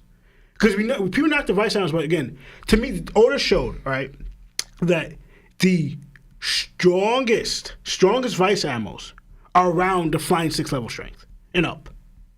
The strongest Vice Admirals are around Flying 6 level and up. That's again, it goes into who I said, who's a government person, but if he was with the Marines, he'll be a Vice Admiral. Drake, again, he was a Rear Admiral when he was a rookie. Right now, he'll be a Vice Admiral. And Virgo, who was legit a Vice Admiral. And Momonga as well. I think he's one of them. Again, to me, they're the strong Vice Admirals. Smoker just reached probably around, again, Smoker's a newly Vice Admiral person, just like Drake. But they show that how credibility with Smoker, with his flying prowess, he's just maybe could be the weakest Flying Six member? Because again, I brought up this, and the weakest Shichibukai are Flying Six member. So you have the strongest Vice Admirals; they're Flying Six level and up, while the weakest Vice Admirals are not that. While the weakest Shichibukai, you can name me Crocodile, is probably around Flying Six level strength. Because I asked you this: who's winning the fight, Page One or Crocodile? I got Page One. Yeah, but we got Page One, right? But is it a straight up wash? For what I've seen, well, I'm judging off what I remember Crocodile being pre-time skip, right? Because I also argue, all right, yeah, Crocodile's most likely going to have some type of glow up with his strength, right? But to me, it's not going to be that much for two reasons. One, pre-time skip, Crocodile was already in his 40s. Like, he was already a grown man. Yeah. So him learning Haki or shaking his Haki, it's not going to be that much because it's already been 2 years, and he's already been well experienced in the game. So if you didn't get Haki or weren't versed in Haki or strong in Haki then, these 2 years when you're already this, like, already a grown man, it's not going to be that much crazy, right? And then also, too, to me, even pre-time skip, when he was scrapping with Luffy, he didn't show to me that he was that great of a combatant. You know? He didn't show that he had crazy power, speed, strength, all that stuff. Luffy showed that the only reason that Luffy was struggling was because you had this Lagi ability that gave you this extra reason to make yourself harder to fight. You know? I would say strength, but ultimately, if given exactly, and this is why the whole argument to me is like, Crocodile with just his ability, right? I mean himself. No Lagia, Luffy doesn't struggle against him. Luffy beats him down. But again, his fire style probably be a little different. Yeah, it might be a little different, right? But to me, like, Crocodile didn't have that much in him anyway. Because to me, if you, this is how I see it.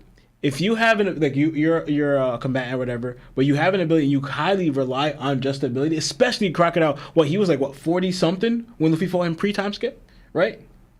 To all you experience, you show that the only thing you have to rely on is your ability. Not your will, not your physical strength, not your Haki, not nothing. Your fighting capability, martial arts, nothing. Just that. And after 40 or 30 plus years in the game, that's all you got, to rely on. You know, and you didn't awaken it, you know? So that's why I'm like, you're not bringing much to the table, combatant-wise. What he excelled was his scheming plans, his mind.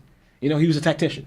So that's how I see him as, where he could plan the things to go well, in outworkings and stuff like that. But when it came down to throwing the hands, that's not his best asset. You know, it was more of his mind. I can scheme, I can move things around, I could trap you, I could do this stuff like that way. So that's why when it comes to a comeback going against Page One, even with his glow up, I still got Page One, and ultimately, it can be a wash. It can be, you know? It all depends on what we see of Crocodile now. I don't believe Crocodile deserves the bounty he has. You know? For example, he has a higher bounty than practically all the one commanders we saw. Higher than Dogtooth. Higher than King, Albert, higher than who am I missing? There's another Marco, higher than Queen, and I think they all beat him down mercilessly. There's no contest to get mercilessly, bro. He cannot combat with them. Yeah, he has a higher bounty on them, mainly because of his alliance now and his scheming thing. But strength wise, I don't see him backing up that ability. Was it it's not 3? It's lower than 3, right? But he has a higher ability than all of them. But he doesn't deserve it higher than them. Yeah. You know? But yeah. But that's what I'm saying, the Vice Admiral strength. And that has happened and won't happen to Shichibukai being one-shotted. But anyway, you kind of say it kind of did happen with with Jinbei versus Gecko Moria. To our knowledge, on panel and on anime, Jinbei hit Gecko Moria one time and the fight was pretty much done. Yeah. Again, I know that's Frankie and that's Jinbei. That's two different people. Mm-hmm. But you get what I'm saying? They're close to strength to a degree, but only certain people. The strong ones, yes. No, I get you. So that's what the whole thing is. And also, I was going to bring up too that, again, besides Crocodile being a level 6 prisoner, with his cunning and his strength, but also Luffy also did acknowledge that Smoker got a lot stronger. Yeah. Of course, so we see him now. The Smoker then and Smoker now, it's a world apart. The way he's using Haki and with his ability, right? But no, that's the point. The thing is, what I'm saying is, right now, I believe Smoker beats Frankie. and it's heavily sided on Smoker. But with Sea Stone, how Frankie uses that and tends that he has a chance to beat Smoker is all I'm saying. Okay. Right? Like, especially if he has Sea Cone stuffs on him, I don't think Smoker is doing much. You know? Like, he's able to get trapped up on him. You know? And that's what Frankie would need to beat him. But, yes, the favor is in, obviously, Smoker's favor. But, yeah, thank you for the super chat. We have another one. We have a 5-month membership, Chichibukai level from Misery Avenue.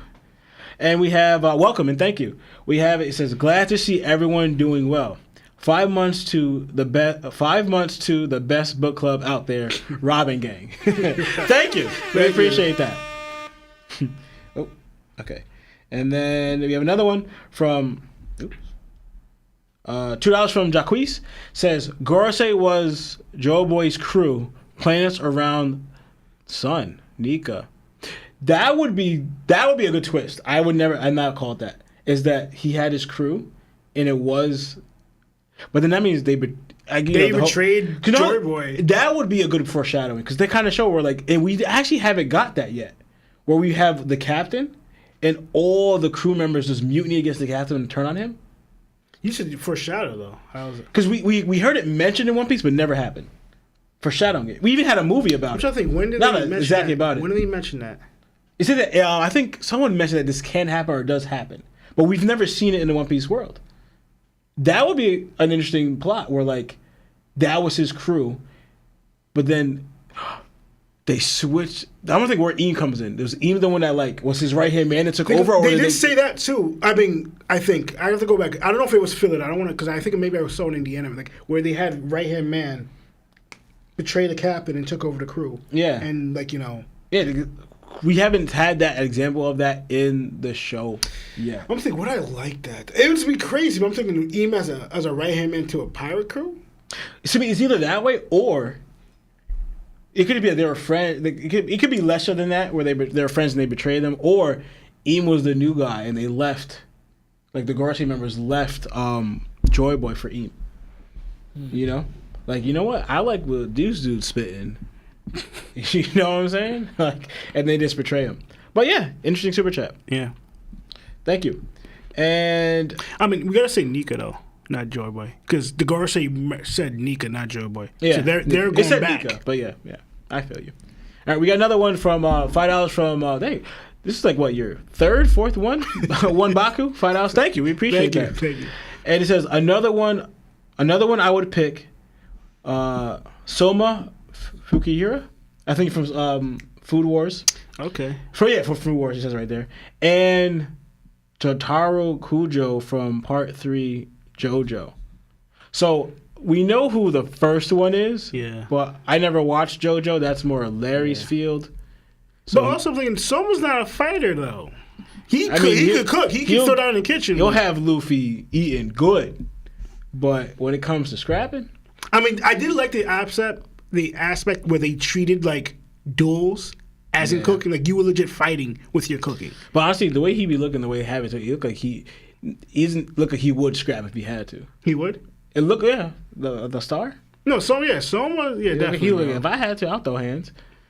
No, but and we're giving him One Piece, world capabilities. Yeah. No, because they purposely made the cooks look like fighters. Yeah, I know. You have to make it interesting. It can't be just about just about food and cooking. But anyway, thank you for the super chat. Yeah. So we have another. We have one gifted One Piece Talk membership from Cuddy Flam. Thank you, appreciate that. And make sure the person who got gifted, you show your thanks, your appreciation, and love. Okay, we got another $2 super chat from Larry Lover. And it says #BBC best book club ever. I filled that in because just to make sure, I don't want people thinking nothing crazy. Thank you for the super chat. Thank you. So, and we got another $2 super chat from Dead Kirby 22. Dang. Are you trying to take out Kirby? What's your grudge against Kirby? Or I don't know. Or maybe you're mourning. Anyway, thank you for the super chat. We have, it says Luca is Zoro, bro. Sees black and starts cooking. Luca is Zoro, bro. Sees black and starts cooking. Who's Luca? Is it from like You know what anime that is? No. Sorry, so Sebastian and Larry might know. I don't know what anime or where He this says Luca. Zoro sees Luca. It's like Zoro is Luca, bro. He sees, the whole Zoro is racist. Oh, sees black and starts cooking. So it's like Zoro's not racist, man. All right. He wouldn't be Lawrence's favorite character if he was. Well, I did it again. Did I do it again? Okay. Right. Who's Luca? I don't know. I don't know who Luca is. Hold on. Did I do it again? Okay, I think we're good. Okay. All right, yeah. Okay. Thank you for the super chat. We got another one from $2 from Cuddy Flam. It says, "Let him cook." I don't know. Thank you, whoever was cooking. Not sure if it was. Are you sharing though? That's my. I don't know who was cooking, but thank you. I'm sure they appreciate it. I'm sorry, we were like probably so far back on these because we get into like conversations about it, but we're gonna be going to call soon once I finish up these super chats. And we may have to do sponsor too. But anyway, we have another super chat from Dead Kirby 22, $5. It says, "Thoughts on the Revs versus Holy Knights cover story during 𝐴𝐵𝐴𝐵. Also tell Seb and Larry, we'll see you next week, Nakama. Hashtag shirts off for Shin and hashtag Knicks sold." So they lost yesterday. Yeah, so they're out. They lost in Game 7. Sebastian, I know he was hurt. But anyway, thank you for the super chat. Yeah, shirts off for Shin, as always. And thoughts on Rev versus Holy Knights. Is it for a cover story? That's what they said, or just for cover story? That's what they said. Yeah, for a cover story. I could honestly, the way Oda be talking about how he's trying to end the manga soon, possibly, but I want to see it. Yeah. I want to see it up close in person. I want to be reading it chapter to chapter. What's going on? To me, why I also would say this will hurt Oda more if he did it this way. So you show the Revs do a little bit, and mostly Dragon not doing much, right? And then you go to cover story. Yeah. One of his most biggest battles against the Knight. I'm like, Oda, you can't do that. Yeah. Like you got to give us more than that. Yeah. We need more than that. You know what I'm saying? So, as much like we got to see it cover story, it's like I think it'll be better for Oda and the One Piece world in writing wise. Community as well. Yeah, community as well. I think we would appreciate it more for if we saw it in the chapter. Yeah. Yeah. You could do other stuff in the cover story with the Revs, but don't have one of their main battles because we haven't seen much from them. Because even though, for example, the one that they did in Murder Joe's was like mostly off screen, we saw a little bit of that. You can't keep doing that with them because then it's like, why'd you write them in the story for us? Yeah. I think a lot of the community will be disappointed. But thank you for the super chat. It would be good if Oda just didn't do that. Like, it'll be a good cover story if we had more from them anyway. But yeah, thank you. We got another one from Mario Cruz, $5, and it says, "Question for Marv. Do you regret not starting One Piece sooner after being spoiled on everything? Has the story hit you in the feels at all?" Marv? So no, I don't regret it because what I do like about One Piece is that they don't really get into the lore until about 700 episodes in. So recording the podcast, I never really got spoiled except for one thing when Seb told me that Ace dies. Thanks. That's the only time, and that was it. That was a big one too, Sebastian. That was a big one. That was the only time that I got spoiled. And then has it hit me in the feels? Yeah, I think the whole the childhood part with Sabo and Luffy and Ace together. I like how they're not really brothers. And on the podcast, you guys always just called them brothers. So I assumed they were biological brothers. Mm-hmm. But finding out that they're just that good of friends and growing up together that they considered each other brothers, that really did hit me in the feels. Because you do feel that way with some friends. Like, this guy's like my brother. Yeah. So I like that this anime has a sense of family that's not just biological, Mm-hmm. Like even Whitebeard calling his crew his family or his sons. I think that's awesome. So yeah, it's caught me in the feels a couple times. Yeah. Yeah. Thanks for sharing, Marv. Thanks. And this is that's because I know Larry always wants a line on myself that like add a biblical side to that. And I don't know how much Oda has read of the Bible, but there actually is a statement in the Bible where it says there's a friend that sticks closer than a brother. And we see that in One Piece world so much where like it doesn't take blood-related family members to be your family, to be your Nakama, to be your brothers. You know, we seen that again with like what Marvin just mentioned with Ace, Luffy, and Sabo, Whitebeard and his son. There's a bunch of different stories that we have that example where like there's friends that stick closer than a brother. So, and that's biblical. So yeah. So yeah, thank you for the super chat. We got another one from Off-Brand, $5. It says, could Kobe defeat Virgo and then Bellamy? What kind of attacks would Kobe be able to do? Would you like for him to get a weapon? Interesting. I got Kobe versus Bellamy. I got that. But he's saying then beat Bellamy?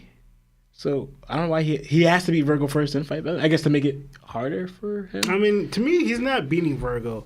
I know people are hyped with that one attack he did. But it's impressive what he did. If he lands that attack, I don't think Virgo's getting up, bro. You think Virgo's getting up for that attack? Yeah. You sure about that, bro? Yeah. You sure about that? Yeah. Okay. I'm not sure about that. In full body hockey? You sure about that? I'm not sure about that. Yeah, I'm pretty sure he's getting up. Again, I'm not knocking Kobe. I like Kobe, and his progression is going to be dope. But good, I don't know what. Like, again, it did break rocks and stuff. But one, I don't know if it's even the same size as Pika. And secondly, You got to put some more respect on that. what? Saying it just, how you word it, saying it just broke rocks sounds like a crazy understatement of the magnitude of the size of the stone or island. Yeah. Because it wasn't just like rocks. It's like, oh yeah, I threw these rocks and they broke. I just broke rocks. But this was like an island. So it's not like saying he just broke rocks. I think it wasn't an island. No, look, remember this dude's ability. Yeah. He's able to join or use the island. So it wasn't just like rocks from the island or giant stones or it's a boulder, from the island. Yeah. It was the giant size of an island itself. It was almost like if you combined how with what Pika was doing, or even almost inside with like even it's a movie, but like what Bullet was doing. How he's able to combine a bunch of things, but he's able to take over the island itself, right? And there's actually really rare occasions why should we see, like for example, I'm not bringing Kobe to this scale, all right? So don't get it twisted, right? But why do we think Mother Flame was so crazy, right? How many islands in One Piece get destroyed through fighting? Not a lot. To me, and that's where Oda, to me, is where it seems like where, to me, the way Oda does it is why I think people believe that the One Piece characters aren't as strong as the Dragon Ball Z characters because they're fighting on the island. But if you really do the math, how these islands are able to take what they're doing doesn't make sense. Like I saw, for example, if you watch Wano and Luffy and Kaido's fight, that island, that stone, that giant stone that they're fighting on, there's no way it kept up with all their fights. It should have been destroyed. Because we seen it literally getting destroyed, but it was still there. But that's also too, like Sebastian always make the statement, weak Earth or weak Moon or stuff like that, right? But it shows in the One Piece world, even the land in there is not normal land, right? Everything is kind of like elevated. Even the normal people could take a crazy amount of beating in attacks. The world is like the movie Strong World. The One Piece is a definition of a strong world where everything in this world is kind of like stronger. Right? It takes a lot to even destroy certain things in it because everything in this world is kind of like, for this term, built different. You know what I'm saying? So one thing is it's not just rocks what he destroyed. He destroyed like an ability infused. Because even too, like, for example, someone eats an ability fruit biscuits. It's not the same biscuits as you're munching on. These biscuits are extra hardened. Even he would say that, and that's before he's even added his hockey towards it. You know? So it's like these things are there. So now you're taking this island, but it's a ability infused island, so it's stronger for whatever reason because it's the One Piece world, right? So it's like Kobe just didn't break rocks. It's the magnitude of what he broke and how he broke it gives credit to like what he put into that punch, And I'm not saying again that I'm not convinced. It may have not put Virgo down, but I will say if they're fighting for a while, I'm not saying it's like he just goes up first shot lands, but if they're fighting for a little bit and he lands this eventually, I don't see him getting it. But you said we don't even know Kobe's durability. We don't. Exactly. We don't know. We have not seen Kobe ever in a manga panel get hit with a hockey infused attack and keep on fighting and getting up from that. We only see Kobe do attacks. You never see him actually get hit. All that stuff is off panel. So I can't say that, again, Virgo, full body hockey, when he was just tapping the floor, cracking it.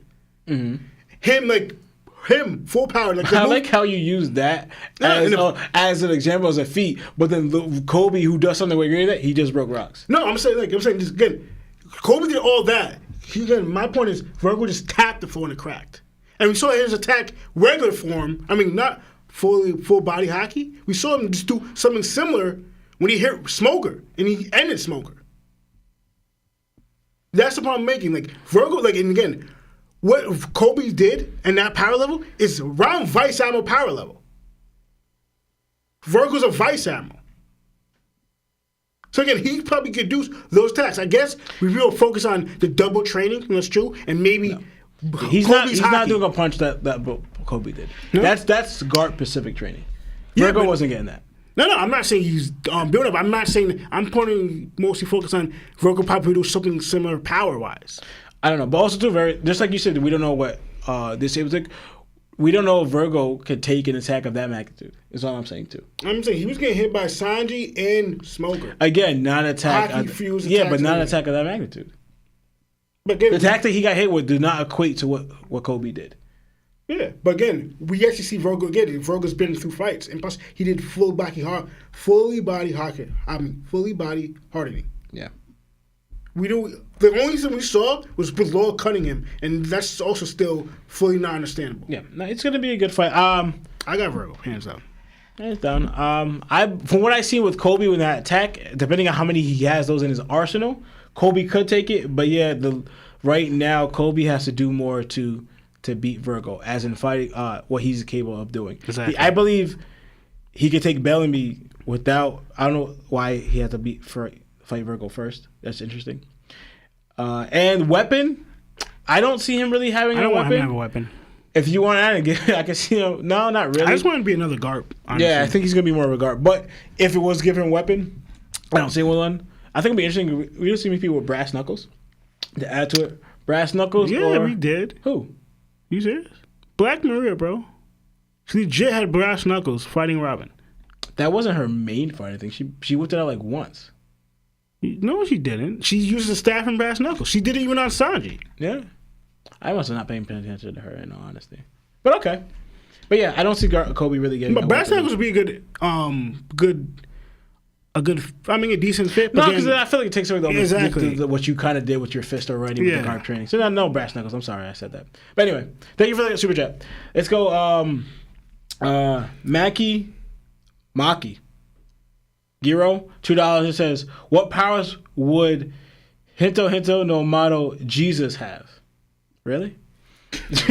What? Wait, what was that question? So, the Hito Mato, like Hito Mato, Nika, Hito Mato, Buddha, Hito Mato, Jesus ability. Wait, so Jesus is eating a fruit? Or it's the fruit modeled after Jesus. So, you know how Nika, sun god, so it came to fruit if Jesus was... if someone like, I want to be like Jesus so much, and then it's a fruit. Honestly, that's probably the Hawks' ability of all time besides God. The God. But again, I don't even want to talk. I don't want to entertain that. I don't really want to answer that. I'm sorry. I don't want to entertain that. You would be able to do anything because Jesus is God's son, and he has God-given powers. So whatever you kind of want to do, the world is yours. Like you thought Nika. I get what you want. I mean, you thought Nika was ridiculous, bro. You don't understand. Yeah. Anyway, we got another super chat. Thank you for the super chat. We got another one from Luis Lopez. It says $5. We out of y'all two. Who has the strongest hockey? You want to say this right now? Nah. You know what? We'll let you guys decide that. Yeah, put a vote. Because y'all trying to start something. Yeah, you're trying to get us to fight and argue and stuff. We've been relatively peaceful in this shop, you know what I'm saying? Yeah. Twitch takeover. Yeah, but y'all can decide that. Put y'all answers in the comments or whatever. I'm not even going to make a poll on it. I'll let Sebastian do that. So yeah, thank you for the super chat. We got another one from Project Iceman, $2. It says... #2020 Twin Takeover. That's right. # Seb and Larry getting milk and cigs. Maybe the milk. I don't know about. They don't smoke. We don't smoke cigarettes. That's not something we do. But yeah, they went to go get something and they didn't come back. You know what I'm saying? That's what we taking over. That's what we taking over. You know what I'm saying? Anyway, thank you for super chat. We got another one from Dead Kirby 22, $5. That says, I know that the light novels have a big fan base, but do you truly believe Ace had Conqueror's potential, or this is more fan service gazing question? Hashtag top D goats. TOPT D goats. Thank you for that. We appreciate that. And so I will say that Ace's Conquerors is not in the, I guess, sourced in the novels. It is actually sourced in the manga. Ace showed Conquerors when he was a kid. When Blue Jam was attacking them and he was about to I don't know if he was going to stab Luffy, but he was trying to hurt Luffy, whatever. Yeah, he has his 2 goons to hurt Luffy. To hurt Luffy. Ace let out his Conqueror spirit then and knocked all the Blue Jam's people out. And it was just Blue Jam, and they didn't even know what happened, right? So the novels, I didn't read the Ace novel, so I don't know how they read it. I don't know how they portrayed his Conquerors, but they showed it in the manga itself. Wait, you're talking about the comic book that guy did, or the novels themselves? It says, I know that the light novels have a big fan base, but do you truly believe Ace had Conquerors potential? Or this is more of a Glazer fan? I think it's not a Glazer fan. It's Oda wrote that he had it. Yeah. So he wrote it in the manga, and if they showed it in the novel, he definitely did it. Yeah. The thing is, me with Oda with the whole Conquerors with Ace, there's been a chance that you could have showed Ace unleashing more, especially if it's fight for 5 days with Jinbei. Then right after fighting Whitebeard, who's also a Conqueror, there's stuff that Oda could have did, especially even with the Shichibukai. We know that he fought now. Mm-hmm. We don't know because also with Blackbeard, there's a lot of fights that we know of Ace had that were off-paneled. Yeah. We don't know his unleashing of Conquerors during those battles, but we know for a fact that if Ace unleashed it during those moments with Luffy, when he was a kid, when Luffy almost passed, him doing Conquerors saved Luffy. Imagine those fights when you're fighting again near-death situations, struggling to fight these strong people. We know that Haki grows and gets stronger through adversity, through danger. Ace puts himself in danger all the time. Yeah. So Ace's potential of Conquerors is skyrockets to me. Yeah. Ace would have been one of the strongest Haki users in general. Just we didn't see him because it was off panel and he passed. So but Ace he would have been one of the top, honestly. Yeah, arguably, people can even argue, but it's up to your own, I guess, interpretation on this one. But some people can even argue that Ace's potential with Haki is even greater than Luffy's. But that's for you to decide on that aspect, right? But again, what Lionel's pointing out, Ace, how he is, his Haki was thriving, showing at a young age. Luffy didn't really start showing his Conquerors until he was, 17, right? Ace was showing that already and I know that doesn't solely change it because Doflamingo and everything, but... And Kaido. No, I don't know Kaido, never mind. Yeah, Doflamingo, but it shows different with Ace because...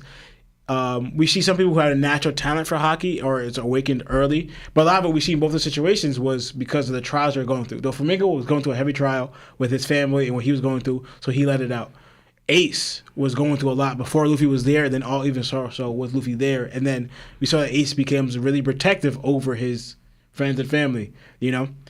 We seen that even later on with Whitebeard and when Thatch. That's Ace's personality, so he lets it out more. Very impulsive, very fiery by nature. So his potential for Haki was just going to bloom, just like his father's. I believe. Yeah. So I believe he had a potential to being even greater. How had it even greater than Luffy? Because Lawrence said, Luffy. Rayleigh said point blank that Luffy had a talent for Haki. That's the first time we ever heard somebody refer that to anybody else. They never said that about any other character had a talent for Haki. But there's certain people you don't have to say it. And you just know. Oden was one of them. This dude had a natural gift for Haki. It's crazy. So there's certain Ace to me would have been one of them. He had a natural he would have had a natural talent for Haki, just like Luffy and probably some other people. And that's probably one of the reasons why some people are so strong because their talent for Haki is so great. Yeah. And there could be even levels of talent for Haki. Luffy has a talent for Haki strong, but some of these could be the talent for Haki is even stronger. Yeah. So and I think Ace is definitely one of those people. Just if you would have had the right timing, the training, and everything, like he would have been a beast. Okay. Thank you for the super chat. Thank you. And we have another one from Sorry. Kevin, $2 that says emu equals 𝗵𝗁𝗍𝗀 or salamander that older curveball. So I'm gonna be real with you. I have no idea what this means. I have no idea what you're talking about. I wish I did. What are you talking about, man? I do. I don't know. I need to be informed. Maybe I'm missing something. I could be tripping or just forgot. But you got anything on that? You have to reread it because I didn't understand. Here, look at my phone. Does that mean anything to you? I got nothing. Emu or salamander. Now I don't have anything either. I guess you're saying what it means. Does the emu mean? I guess emu means that. Imbuzu. I don't know what imbuzu means. I know what a salamander is. I actually saw one yesterday. Had a blue tail. It was very interesting. Are you referring to that? Nah, I don't think that would be. Like, he's saying that's Emu's ability? I But I think don't he's saying the name emu came from the Japanese word umi-buzo Maybe. or salamander, which is probably Japanese for salamander. Mm-hmm. And then that's a curveball because maybe we were putting too much stock in emu. I'm just guessing though. Maybe, because I guess it could make sense because we see all the other Gorosei members. They all have like mythical Zone 1 type abilities, you know? And honestly, I'm getting so many different... So I see this one now, and I see so many different like meanings for what emu means. Yeah. In the Japanese, I've seen so many different stuff. So I don't know. It's up to like, I guess, what you can imagine at this point until Oda reveals how he wants to reveal it. But it could be this. It makes sense for going with the theme with the all Zoan types abilities. What's so What's a mythical? I mean, I don't know. I think the whole thing they can regenerate, live long, and that's why even like we saw in Spider-Man, this dude became almost one. No, it was I don't know, but anyway, I don't know reptiles. I'm not exactly sure, but I'm trying to think what's a mythical salamander in some type of history. I don't know, but it'll be interesting. I don't know until Oda reveals it, but maybe. All right, thank you for the super chat. Dang it.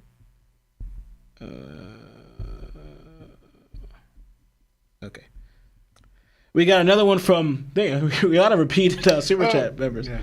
We got from. Thank you for the super chat. We got another from Mamba Kid, $5. Do you guys think? Who do you guys think has had the best character development so far in the show besides Luffy? Character development. Kobe's actually a good one. Because to me, we saw how Kobe was, right? He was almost like Usopp. Not to me, I think Usopp was maybe more extreme, but Kobe was kind of frightened, a punk, a coward. Yeah. You know, but you see him now, he's a warrior, willing to risk his own life, put his life ever before. Like, not that Kobe wasn't with his life, but he was scared of everything. You know, he would do certain things, but it's more like he was kind of like coerced to do it, like just following along what other people were doing. But now Kobe you see that I didn't see any fear with him on Full of Lead.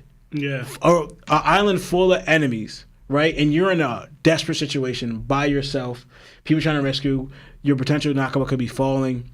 All of that, and that's just you know. But he didn't show any fear. And then now you're also fighting against the Yonko crew, right? And also even on Amazon Lily.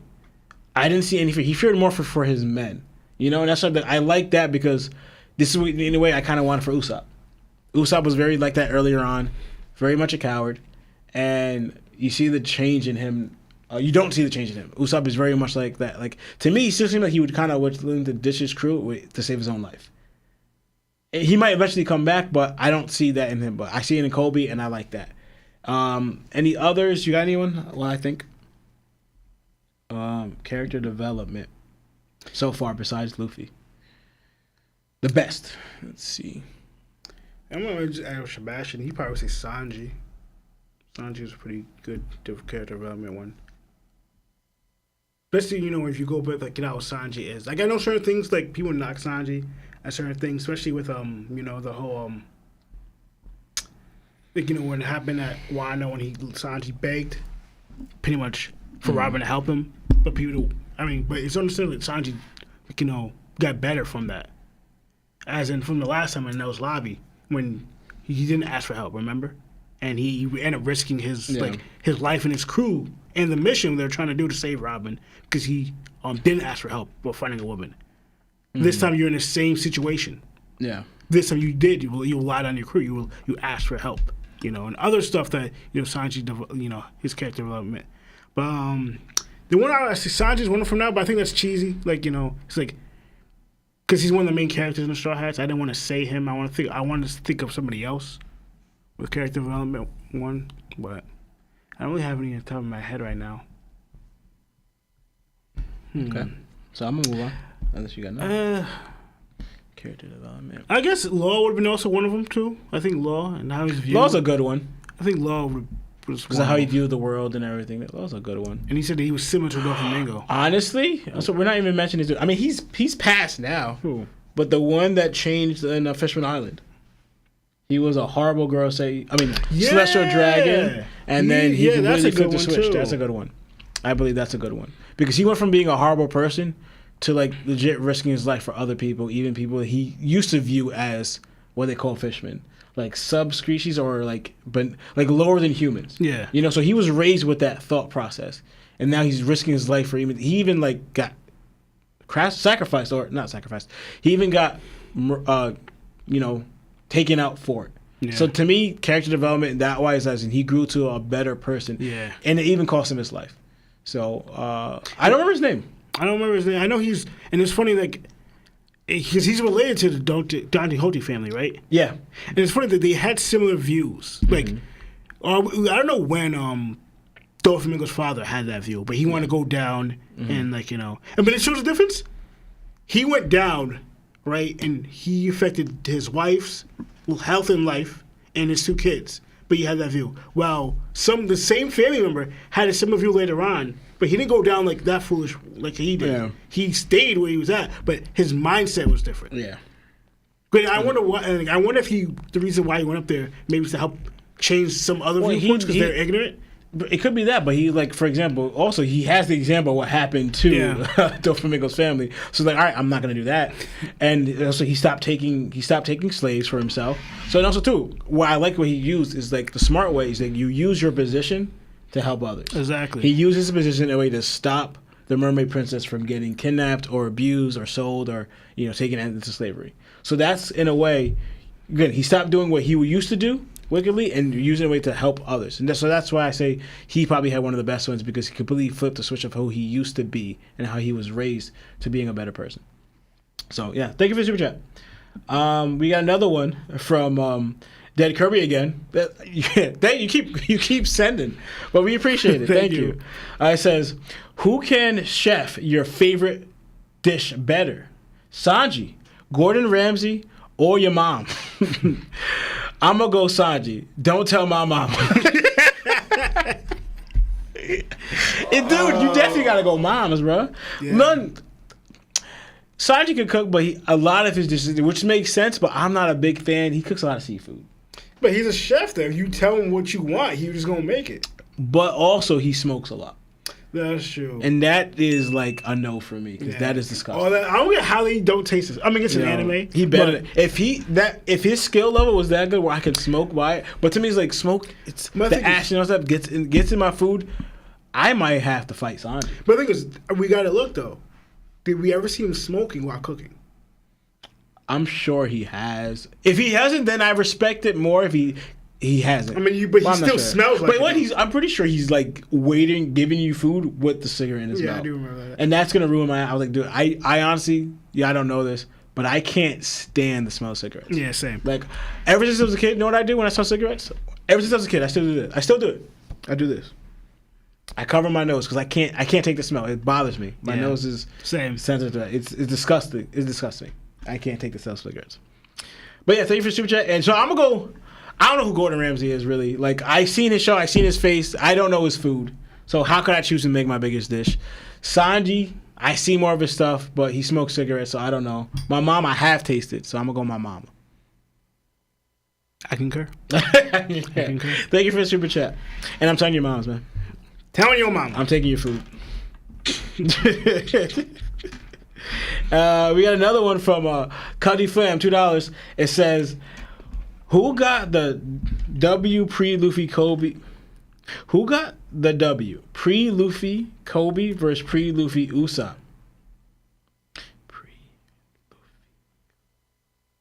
I actually got confused when you said that. So who got the W pre-Luffy Kobe?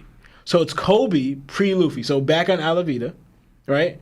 Or pre-Luffy Usopp. So, Oh, wow. So Usopp, when he was still running around before, lying. both of them before they met Luffy.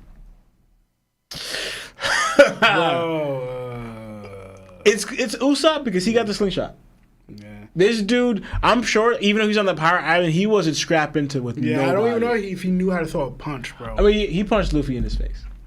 That's after it all, though, but he did. That's true. Yeah. Well, He still got that work. But also, Usopp showing that even then he could kind of take a beating. If it came down to it, at that time, I got Usopp because he had the slingshot and he could take a beating or whatever. I got Usopp. I mean, I feel like I'm trying to think. No, I'm going with Kobe. Because Kobe showed he might have that dog in him. No. No, even Not at that time, no. No, but I get you. But and again, you're right. Usopp showed that on the Arlo.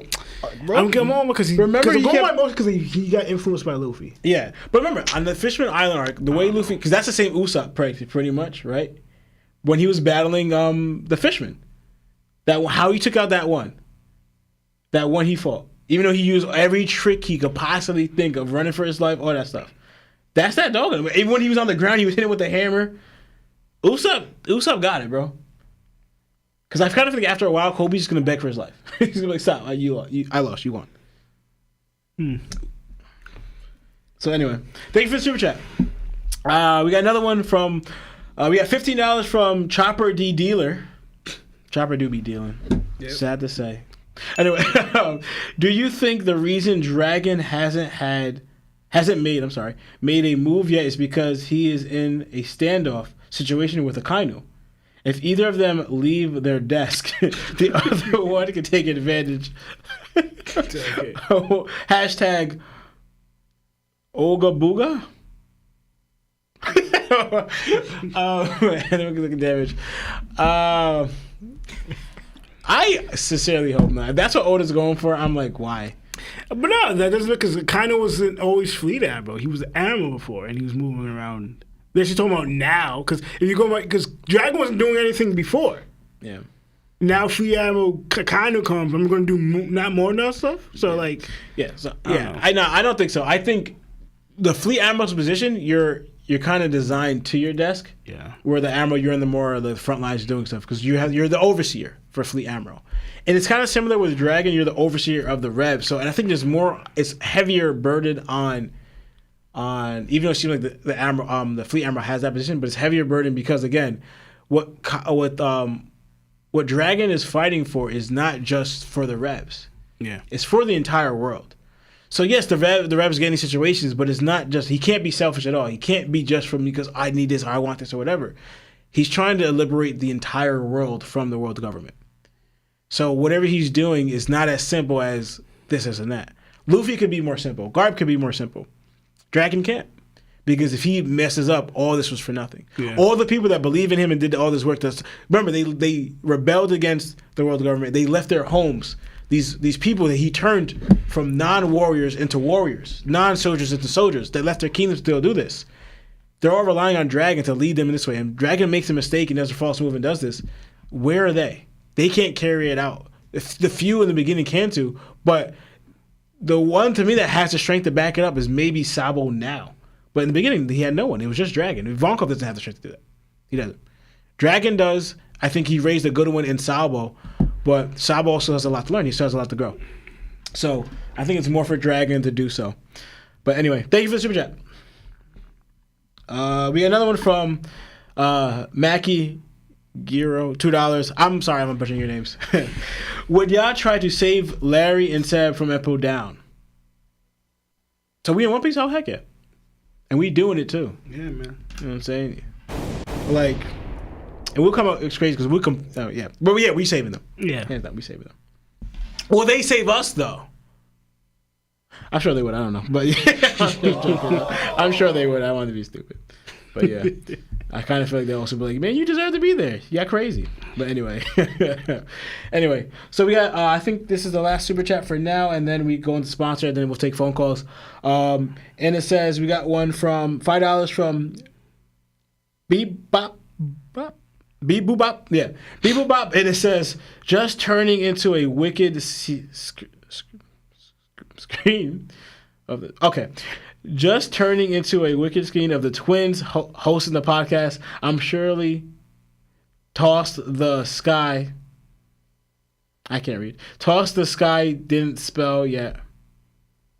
Split yet. Oh, I get it. Okay, now I understand that I'm reading it. I'm sorry. I can be a little slow. Just turning into the wicked scene of the twins hosting the podcast. I'm surely. Wait, bro. I'm surely tossed the sky didn't split yet. Like the twins episode. I butchered that. It was just a dope super chat. Yeah. You deserve better. I'm sorry. You deserve better. Thank you. I appreciate that. And so, because of that, don't go outside, though, because we did split the sky. A few times, actually. But anyway, so that's all the super chats for now. We thank you for joining us. And so, we should probably take the sponsor now, and then we'll go into calls. So, we'll be right back. This episode is sponsored by BetterHelp. Have you been struggling lately? Maybe having difficulty sleeping, struggling with a relationship, or suffering from low self-esteem? Listen, I've been there. We have been there. If so, then today's BetterHelp wants to help you. BetterHelp offers licensed therapists who are trained and here to help you out. Talk to your therapist in a private online environment at your own convenience. There's a broad range of expertise in BetterHelp's 20,000 therapist network that gives you access to help that may not be available in your area. You just fill out a questionnaire, and it's as simple as that, guys. To help with your specific needs, and then get you matched with a therapist under 48 hours. After that, you schedule a secure video or phone session. Plus, you can exchange unlimited messages, and everything you share is confidential. We signed up for different reasons, and to be honest, it's legit. It helped us out a ton. You can request a different therapist at any point with no additional charge anytime. Join the 2+ million people who took charge of their mental health with an experienced BetterHelp therapist. This offer goes out to all our That One Piece Talk Nakama.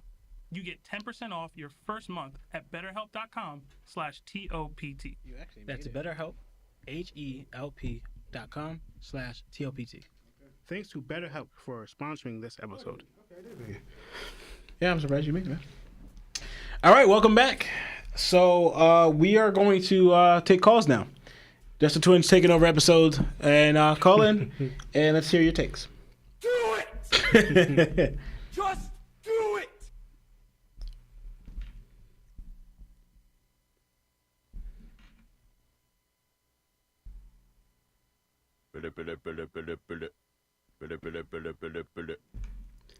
Hello, this is Lawrence from That One Piece Talk. Who are you and how are you? Yo, it's forever. I think y'all gonna get on. That's what's up. Hey, what's going on, Forever? How you doing? Doing good, man. So, got a question for you. I'm gonna use this time to maybe spread some light on the narrative. Do you guys blame Dragon for not going to get Guinea? Or do y'all understand that that's too heavy of a task for him to do? Or do y'all think he should have slid? Actually, in the beginning, I felt some type of way, honestly, that he didn't go after Guinea because that's one of yours. But I'm more watching and more getting understanding of seeing Dragon's position, what he has, responsibility that he has. And also, what helped a lot for me was watching Morge's video on that, pretty much, and that gave more clarity or clarification on, again, stuff I already knew, but just him going with reason confirmed, even again, we hate to see it, we still feel some type of way about it, but I understand why Dragon chose not to go.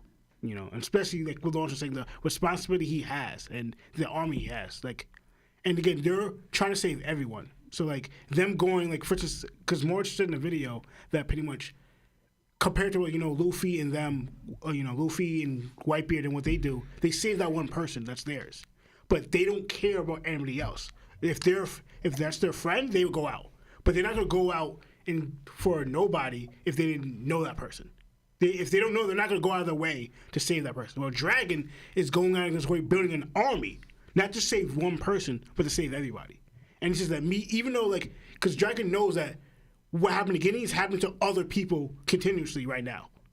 But he says, I'm not going to forget my mission, what I'm trying to do at the end game, just for that one person. Even though it's one of mine, I'm not going to go out of my way just to do that when other, not just her, other women in that position had been there. So my thing is to stop the root of it. Not just that one time instance. No, I'm going to stop it forever. And that's what Dragon's trying to do. And that's why I understand, he can't risk that for that moment when I could just end it all in the final battle. I got you. I agree with that. And a defense I've been given recently is I just don't think they really had a real location on her. I mean, if you really think about where she was, it's not like she was locked up in a prison, one location where they can go get her. She was married off and experimented on, going from labs to who knows where. So I always thought cause as soon as Kuma got the news, as soon as she made the call, his reaction leads me to believe that if he knew where she was earlier, he would have just dipped and tried to go find her. He was he was asking, "Where are you? I'll go there now." And it's before she can even really finish the sentence, he was already on his way. Yeah. Yeah, that's a good point, because that's how I was thinking of too. Because we keep talking about, because we see it obviously from our side, we have a different view from Dragon. We're seeing everything, right? But remember, when we saw that when the chapter, when before Ginny even got took, we just seen a figure of a leg, right, coming up. We have no idea what it was, and we find out that person attacked, right? And then we see what they did. They took Ginny. But at the time from we saw, we didn't know who it was that took them until way later on. So if we didn't know who it was, I'm trying to think, for example, you talk about location-wise, at the time, correct me if I'm wrong, but how do we know that Dragon knew who was the source that kidnapped Ginny, right? Because all this time we keep talking about why didn't they spin the block, but what if they had no idea who was actually the one that took her, Because, we know it was all right, she ended up with the Gorosei, but obviously it wasn't a Gorosei member or a Celestial Dragon member that took it. It was probably someone else. So to identify, this person's associated with the Celestial Dragons and that she's there, where do we get that information? How would Dragon know that? For all you know, the entire time they're in a bad mood because they can't find her. And you brought up a good point. He's where are you? Because also Kuma could teleport anywhere. And that's why I was trying to even talk to Sebastian later at the time. I don't see where Kuma, he doesn't just teleport there. You could just get there, be in and out. Yeah. But that's what you would kind of need a reason not to do that, right? If you don't have a location of who took her in the first place. Later on, you found out, it was the Celestial Dragons. But at that time, how would you know? Who would tell you that? The people there, but how would they know? Because it's like a secret mission or whatever. So the whole time I was thinking, I grew to understand that, again, when Lionel broke out with Dragon, right, there's more to it, like Lionel said. But also, too, what if they didn't know who took her, right? And where she was. And that's why they didn't. Well, you know what? You're onto something with that, because we still don't even know, actually. It was Saturn knew.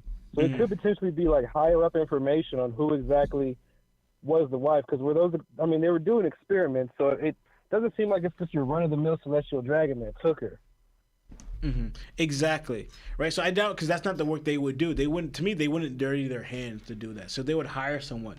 And government agents, they would definitely be able to identify which government agents did it. So I think they use an outside source besides the government agents to do that. And also too, for example, I have my takes on it. I understand why Dragon didn't, because also too, I think he didn't really know. Right? But me personally, I've always argued is if my situation, especially because again, I'm thinking of Dragon, right? Not that you know what's gonna happen to them, but if this is a friend of yours, right? Because also too, we also think we don't know what happened with Ivankov, but like he didn't go to Empo down with it. But that's also different. You know where he's at. He's in prison, and also Ivankov kind of led it to like he can escape any other time, right? So maybe Dragon had confidence in Ivankov, or like if Dragon's gonna move, now's the time for me to escape. Because he kind of said, because we saw they didn't really even know Ivankov was in the prison, so it could have been under wraps where like I know Ivankov could leave any time. That's why I didn't move, right? But Jenny is different. Because and also did they know? Like I think they knew Ivankov was in the prison.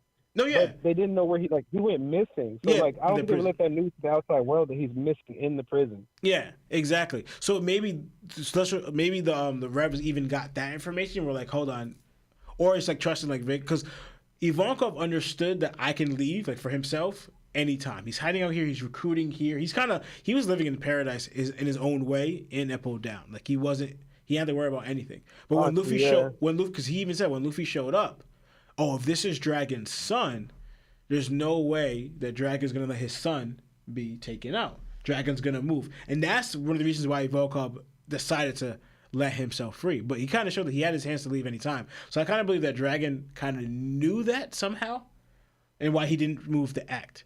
Right, but for this situation, I believe that heavily because the same where like me personally, I'm going to save, especially like a friend of mine that's a woman. What could possibly happen to her, like what they're going to do to her. I can't sit there and just let that happen, you know. But if you don't know, the same way what Zoro even said to Luffy, because Luffy's wanting to go jump in, but Zoro says, "All right, where are you going to find Vivi? Where?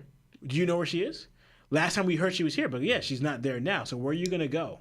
You know, this is stuff that Dragon would think about. Luffy's more simple-minded. Yeah. I'm glad I asked you this, man, because I did want to like shed some light on the narrative because everybody's blaming Dragon and bashing Dragon for this, and I mean it was only 2 years before she actually ended up dying. We don't know if like they expected her to live much longer than that. Like it wasn't enough. There wasn't a lot of time on top of all that. Right. Yeah, I think because they show on their faces that because there's no way they weren't looking. We know that much. Kumo's probably going to every single island trying to figure out like why wouldn't you, you know? Because also too, and the thing is, right, it was proof of that. They went to go save Kuma. They had a whole plan to go save Kuma. Why? Because they knew where he was, right? So to think that they I never even brought that up. Yeah, to think that they wouldn't do that for another one of their own, I think that doesn't make sense. Sabo led a team okayed by Dragon. Their mission was to retrieve Kuma because they knew where he was at in Mary Jo's. Yeah. How's that any different from Jenny? The thing is, I don't think they knew where she was because they didn't show who took her. How would they know they took her? So I think that's a big difference. Word. Well, yeah. I just want to get that narrative out there, put it to some people's ears. That hey, man, maybe they there's a lot of reasons why they didn't go besides just negligence, you know? Yeah. Well, I guess that's it, y'all. Appreciate y'all answering the call. Yeah, I love the podcast. Love tuning in. Hey, appreciate that. Appreciate you for calling. Thank you for having here, being with us, being our Nakama. But yeah, thank you for the call. Have a good one. No problem. Y'all take it easy. You too. You too.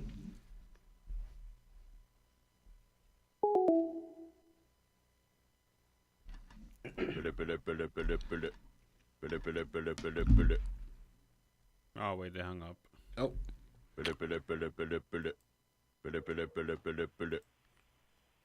Hello, this is Lawrence from that One Piece Talk. Who are you and how are you? Hey guys, my name is Martin. How you guys doing? Hey Martin. Doing all right? Not too bad. Holding it down. Twins Takeover episode. What's going on? How you doing? No, I'm doing good, man. No kidding. I'm gonna be honest, man. I took advice from one of the mods and it worked. So I'm just glad to be on finally. Hey, glad it worked out for you. I'm glad for you to hear your voice and see what you got to say. Thank you, man. All right, so just right off the top, I just want to say how dirty Seven Larry did you. So bad. So just to touch on that real quick, did they really leave and not come back? No, they're definitely coming back. They're definitely coming back. Actually, Larry is so I give shout outs to Larry, wish him well. He's not feeling well. Yeah. So Larry is he's resting, recovering. So yeah, Larry would definitely be here if he could. Sebastian too, but Sebastian had other arrangements that he had to deal with or go to. So yeah, so they'll definitely be back. They should be back probably next episode. But yeah. Okay, cool. Yeah, we're just messing around. No, but yeah, really appreciate holding it down, you know. So just to be very honest, I kind of want to layer on this, but I would appreciate you guys' thoughts on this. So a while ago, you know, Larry has these very strong opinions on Garp, and it kind of really shocked me, you know, about how, you know, he finds him a coward and doesn't agree with how he does things, you know. What is your guys' take on Garp? You know, with what you guys also see, whether it is the same as Larry's thoughts or opposite. So I'll go. So this one, honestly, I will mention, I like Garp a lot. There's a few things that he has me just questioning, right? But I also, like, when I understand with Garp, there's a reason for it. There's no way I think Garp is a coward, right? I don't think he's a coward at all, especially what he's willing to do and stuff like that, right? Because even though it looks different, he is still taking a stand in the Marines, right? Like, for example, even like his position, he could increase going higher and or maybe, but he realized me going higher, there's certain responsibilities or holdings or things you have to agree to in terms wise for that position. Like in Admiral, the main thing is like you go to the Celestial Dragon's call. Right, you're there. Yep. You're not their puppet, but yeah, you could even view it. You're their puppet, right? Just like, for example, the CP0, they Celestial Dragons. They answer directly to them, and the same thing with the higher you up, the more you can use directly by the Celestial Dragons. And Garp does not want that, so you're taking that stand, and it's not like he hides that. He heavily shows that, even to the point where like he would say, you want to be scum like them, or you want to be garbage like them, you want to be like this like them. So it's not hidden. They know how they feel about him. Yet he's still in the Marines fighting to believe that his sense of justice is what his way is right and wrong. Right? So taking that stand and willing to go by himself to save his Nakama, very much like Luffy, Kobe, and other people, I believe there's no way I view him as a coward. So Larry's talking about the coward why as in the fact that you allow to be associated with them when you know it's wrong. Like, pretty much it's not enough for Larry that the stand that Garp is taking is not enough. Like, if you felt that way, you should be doing more.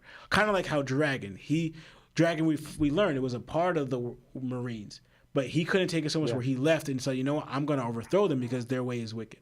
So Larry believes in that, but now it's the whole thing where it's like, Dragon's you're not doing enough. You're saying you're doing this, but you're not doing anything. But there's more to it because it's a lot of it's a chess game. You know, you have to do it right? So that's where Larry views like Garp as a coward. So to explain it is that he believes Garp should be doing more and not, because in a way you're kind of supporting them, and that's how Larry views it. You're on their side, so to speak. You're flying the same flag, but you're disagreeing with their methods and how they do things. So Larry's like, if you really want to make a difference, you can't side with them at all, right? You can't do their bidding. You can't shoot for their team. Right, so I feel a little differently. He's not exactly shooting for their team, but he, in a way, because how Garp views pirates, and the way he says you should really become a Marine. To me, it screams like there's a deeper side to this, what Garp experienced and what he sees. Right, because again, and I even mentioned before, because he's not necessarily wrong, like what Larry says, but also Garp. For the most of the show, most pirates are bad. You know, there's only a handful that were good. And we can name them that we know of is the Roger Pirates, the Whitebeard Pirates, Shanks Pirates, and the Luffy Pirates. You mean red hair? The red hair pirates, yeah. And the Strats. Yeah, and the Luffy, the Strats. That's the Luffy Pirates. Yeah. So how many is that? Well, like 4, maybe 5, give or take, right? Out of all the pirates that we've seen, those are the ones that we know and what I mean by good, as in they're not harming civilians, right? They're not pillaging and ravaging and doing piratey stuff. They kind of live freely and stuff like that. And most of the time, we see them, they're helping people. But most of the time, most pirates are bad, right? And then whatever Garp experienced, too, because if you want to think about whatever Garp experienced, Dragon's not a pirate either, Where he chose to fight for justice just like Garp, but then he sees, no, the way they're doing it, that's not right either. There has to be something different, right? So the majority of bads, and also too, what we seen that a lot of they even said a Rev helping out a pirate, showing that the Revs and the pirates are not really on the same side either, right? But Dragon, he approved of Luffy because he's like, I know my son, he's not going to be evil. Because I'm pretty sure if Dragon's son Luffy was a typical evil pirate, they would have their own reckoning, because now they're fighting on opposing sides. Dragon's legit fighting for the people. If Luffy's fighting for the people too, but he's fighting in a different way, and with a different cause, But if Luffy was fighting in a way that's opposing to Dragon's sense of fighting for the people's freedom, they would clash, So what I see of like how I see Garp, right? He sees in a way where like I talk about, justice needs to be set, justice needs to be ordered, because for the baseline, like how Fujitora sees it. Like, I remember Fujitora said something, and this is how I think Garp's line of thought is, right? And this is how the Marines should be. And I think Garp fights for that team. Fujitora said, we should be numbering the civilians of how many people we need to protect, right? That's the kind of Marine Garp is. And because the pirates are the ones who are attacking mainly the people, right? So Garp shows that he cares for people and will even befriend a pirate if they're good, or befriend a bandit if they're good, right? He's not on one side where like all pirates are bad, even though Garp hates pirates.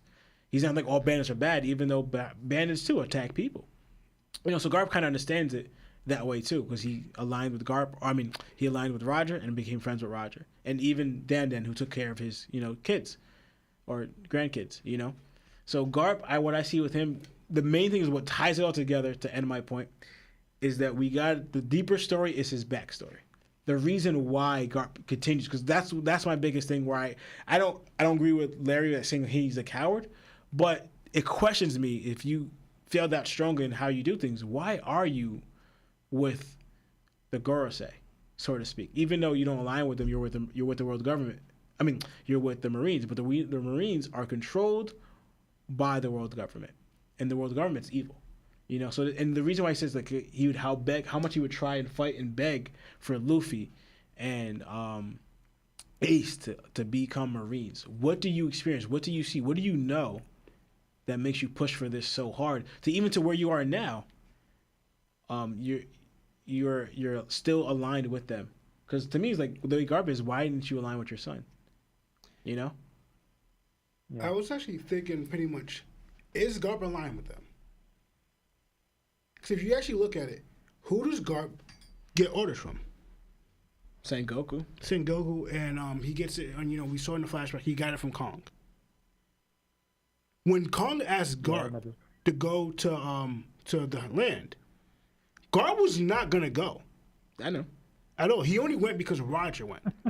If you look at it, Garp, if the world government tells Garp to give Garp an order, Garp does not do it. Yeah.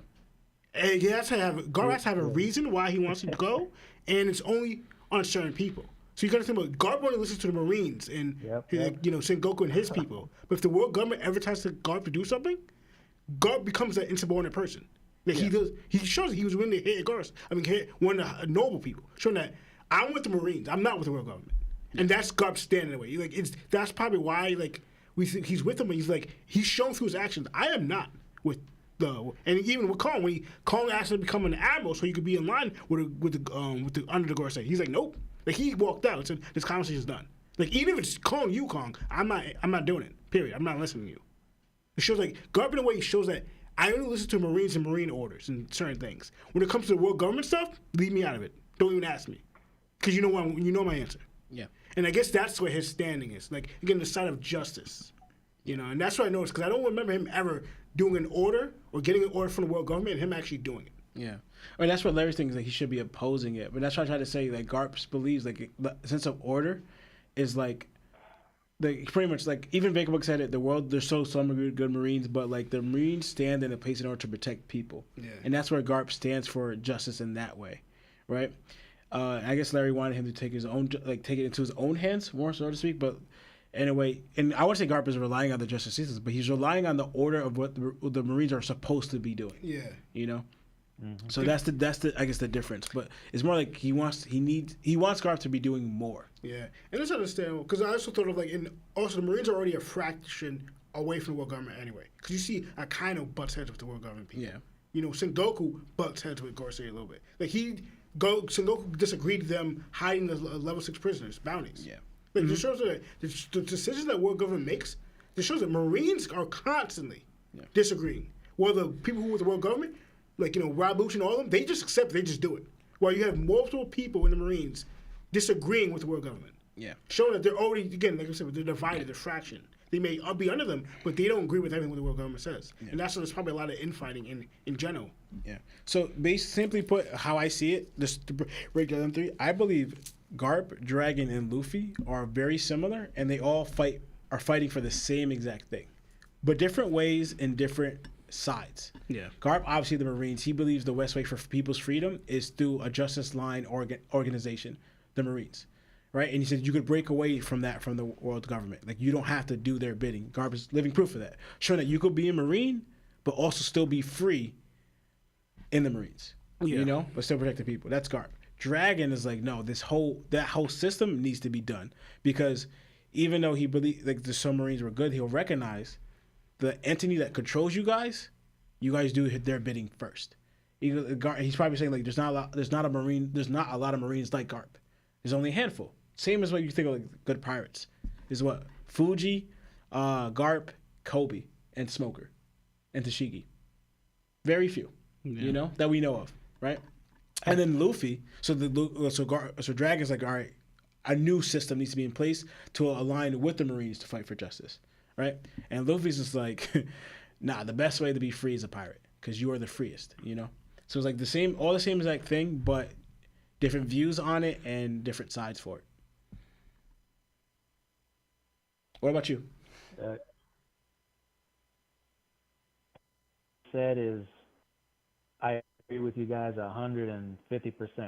I mean, because like Larry's take, it just feels so black and white. Because like, if that's the way you feel, let's take it to the real world. If that was the case, nobody would be a police officer. Mm-hmm. So then where's the order? Because Garp wants to be, because in the long run there needs to be order in all of in the One Piece world. And then another thing I agree on is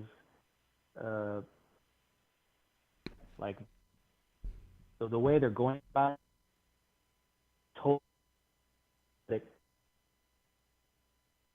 I'm sorry, you keep breaking up. Yeah, you're cutting it out. We didn't get that. I'm sorry. Can you hear me, guys? Yeah, we heard the way I think about it, and then you cut out. Okay. So as far as you guys are talking about the Garp, Dragons, and Luffy's different ways of going about how they live. I agree that even though ultimately their methods and way of going about it is different, it's all going to converge into eventually the same goal and dream that they all aspire to. Okay. That's what I think about that. No, okay. I agree. And how their outlooks to their experience of life and how they got there is all different. And I think that should be revealed, or to better reveal it, especially from Dragon side and Garp's. Oh, heck yeah. And one thing I was hoping that they might do is with Garp, like you were saying, the backstory. Like, I really think the backstory of Garp is really gonna show, why he's so into the Marines, but at the same time, he is not going to be, fooling around with the Celestial Dragons. I mean, I really think that should be emphasized. Right. And hopefully soon. Mm-hmm. Yeah, I agree. Yeah. Hopefully. Yeah. Thank you for the call. Right. Appreciate that. Thank you. Good question. Yeah, no, thank you for answering. Yeah. Glad you can get in here. All right. Oh, yeah. All right. You guys have a good night, okay? Thank you. Yeah, you too. You too. All right.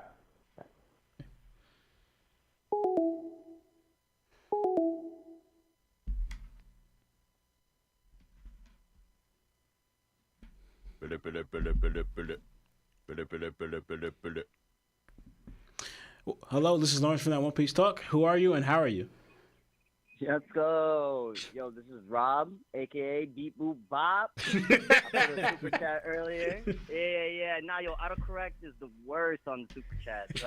I was just trying to say that I'm surprised that the sky didn't split in this episode. You know what I'm saying? I'm in New York, so, I could have been seeing it from New Jersey. Thank you. Appreciate that. You just might, man. You just might. Appreciate that. I wanted to say that I know Larry and Sebi ain't here, but all four of you guys are like encyclopedia to the One Piece. I don't understand how you guys can reference things from chapters ago, episodes ago. Like, it's ridiculous how you guys' mind work. It's crazy. It comes from a lot of arguing. Oh yeah, yo, and it's crazy. Like, when you guys argue, you guys think about the reference, and then boom, chapter 930, chapter 1084. You know what I'm saying? This scene, this guy said this. Even characters' names. It's wicked. But so crazy thought. Most likely not possible. But I was thinking back in God Valley, Rocks just magically disappeared out of nowhere. We don't know if his body's dead somewhere, if he's still alive.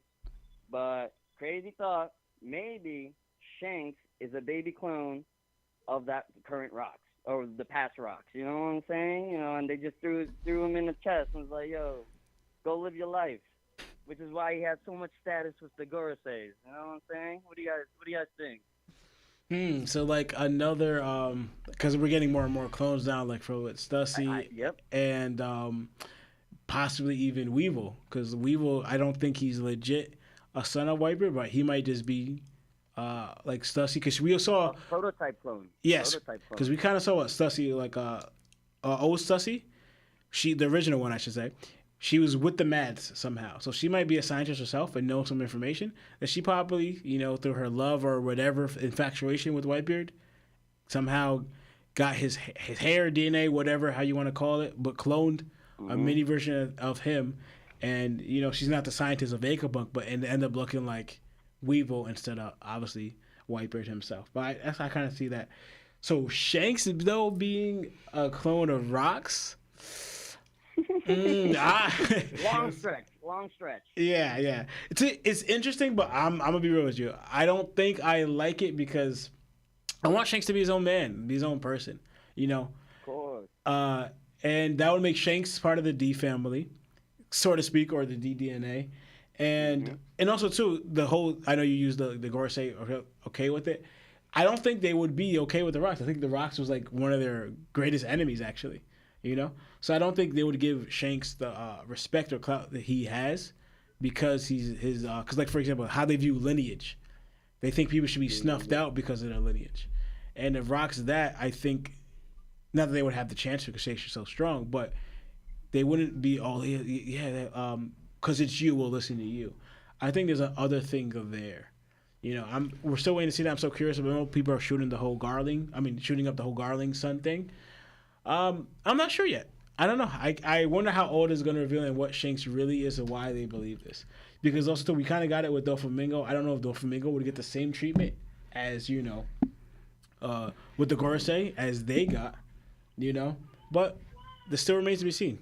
Why is Shanks so special that Sengoku and the Gorosei will both say, because it's you. And also, the other mystery is what happened to Rocks? Exactly. Yeah.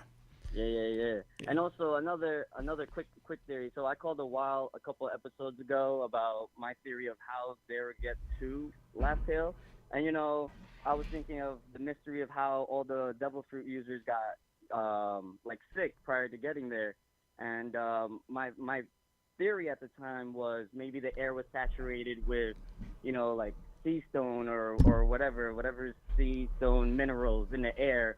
And the Devil Fruit users, that's how they got sick. But then we saw the Mother Flame, and I was thinking, what if closer to Last Tail there was an even greater Mother Flame?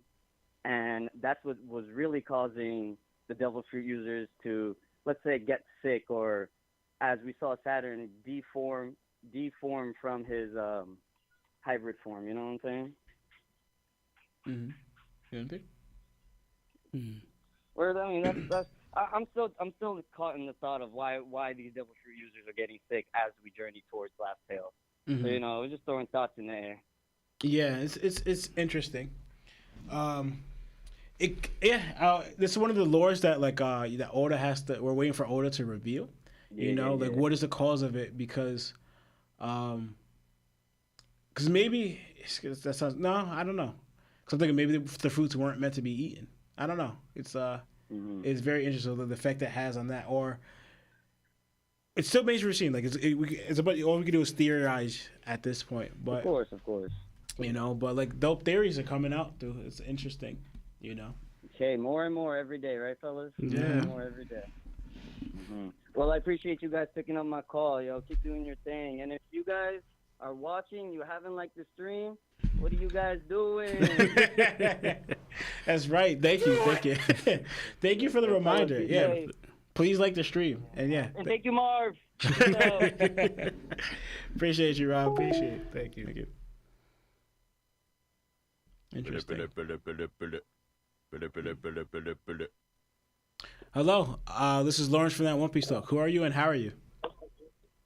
Oh, hi. Wow. I'm 𝗀𝐿𝐿 on your in your chat. It's nice to meet you guys. Kind of. Hey, what's up, 𝗀𝐿𝐿? So how you doing? Awesome. Yeah, I tried a couple weeks ago to call in, and then my thumb twitched right when you guys answered. So I was like, no. Yeah, that was me.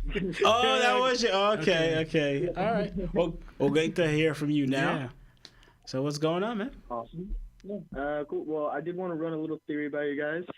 This isn't mine. My brother came up with it. He actually heard an ancient, this old Japanese story that someone who ate a fish with the face of a person ended up living 800 years, which kind of sounded a little specific. So his theory is that the whole idea that Law's devil fruit is what was used back in the day to bring Emu, make Emu immortal, that it's actually that Emu maybe not ate Poseidon or anything like that, but to some extent had to do some sort of consuming of maybe their tears or just some variation of that between Emu and Poseidon, and that's what actually made Emu immortal, and that someone else is immortal because of Law's devil fruit.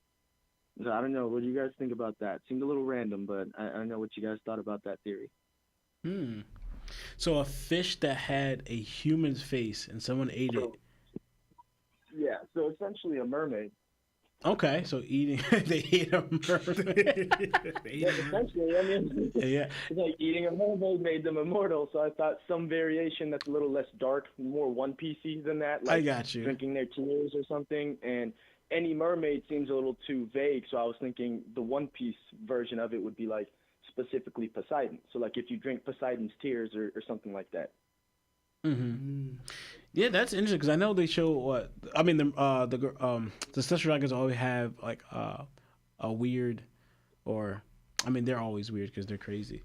Fixation on the mermaids and how high the price is to get one. Because was it right? Didn't you see the listing of the pricing and mermaids? How high were they? They were higher than the variants or no? Let me go because I think I recently just looked at something like that because I was looking at the foreshadowing. Yeah. I think what they said was that the reason they were the most expensive is because of how fast they were and how hard they were to catch. But if they're that much less rare than people like Lunarians and stuff, then you would imagine that the other people should be marked higher. But I'm pretty sure the mermaids were still more expensive. Yeah. Yeah, probably. I mean, I was just when you said that, actually just made me think of they probably could have been looking for a Poseidon. They're catching mermaids trying to get Poseidon. But and probably use honestly from what it would I would have put past the Gorosei and trying to get Vegapunk to extract. We keep talking about lineage factor, right? What if you get a hold of Poseidon, right? Since it's a person now, not what we think of Pluton or whatever. It's a being, so you could exact their DNA to try to make in a way, Oh wow! So your own Poseidon, exactly. You purposely give someone who works for you that ability. Exactly. So now you have the lineage factor. So now if they already did it with for example, abilities, right? So they said they got Bonnie. They gave Bonnie her ability, right? So now, for example, if you're able to do stuff like that, you could possibly create more of the same one. You know, why not just one? They wanted Nika's, right? So it's like they got a hold of Nika's fruit, right? And they got a hold of Poseidon, and then you do the whole extraction. Now you could make multiple Nikas that are loyal to you, multiple Poseidons that are loyal to you, you know? And then even with the whole, even for example, I don't know how they got the immortal or whatever, you can do that with laws and create a bunch of people like loyal to you with Law's ability and start giving chosen ones of your lineage the immortal technique where they get to live forever, you know. So I think this is what they were dabbling into their science division. Probably they were trying to do. So why ____ is living that, I don't know. It's because it's alluded to that he did that, but I think there's more to it.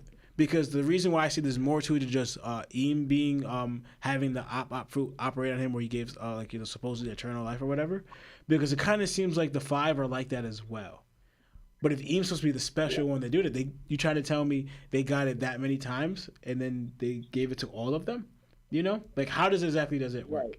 So I think there's something more there, and it could be that way. Where again, but then it's like, did they only give it to? Because I just mentioned if they got the fruit already and is able to extract it and make more of it, and then they had 6 different people sacrifice themselves to give them immortal life, where is it? Are you still holding on to that secret extraction of the op fruit?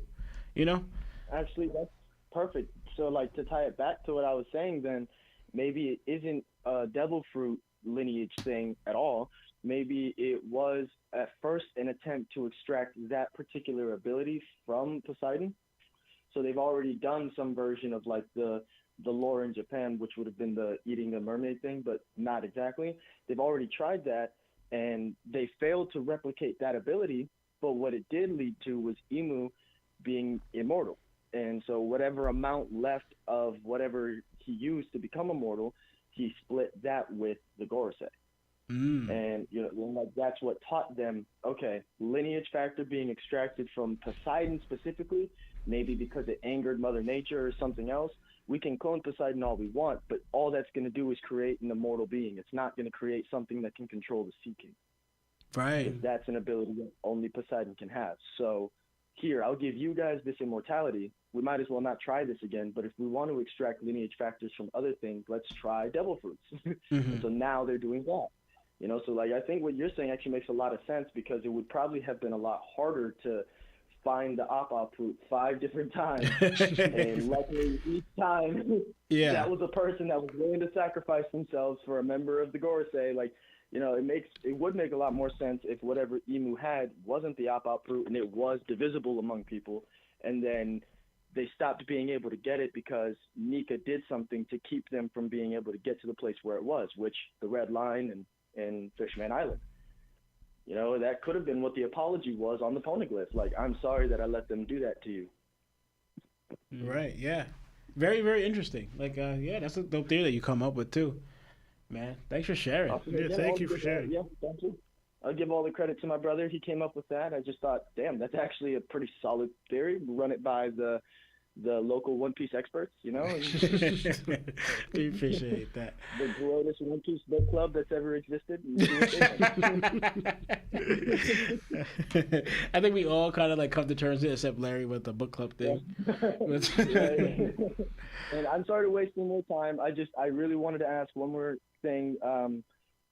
Where does all the Naruto hate come from with Seb, man? I was really hoping I had a chance to ask him. I don't know. I don't get it. Like, the characters run on water. I thought that would end the debate right there.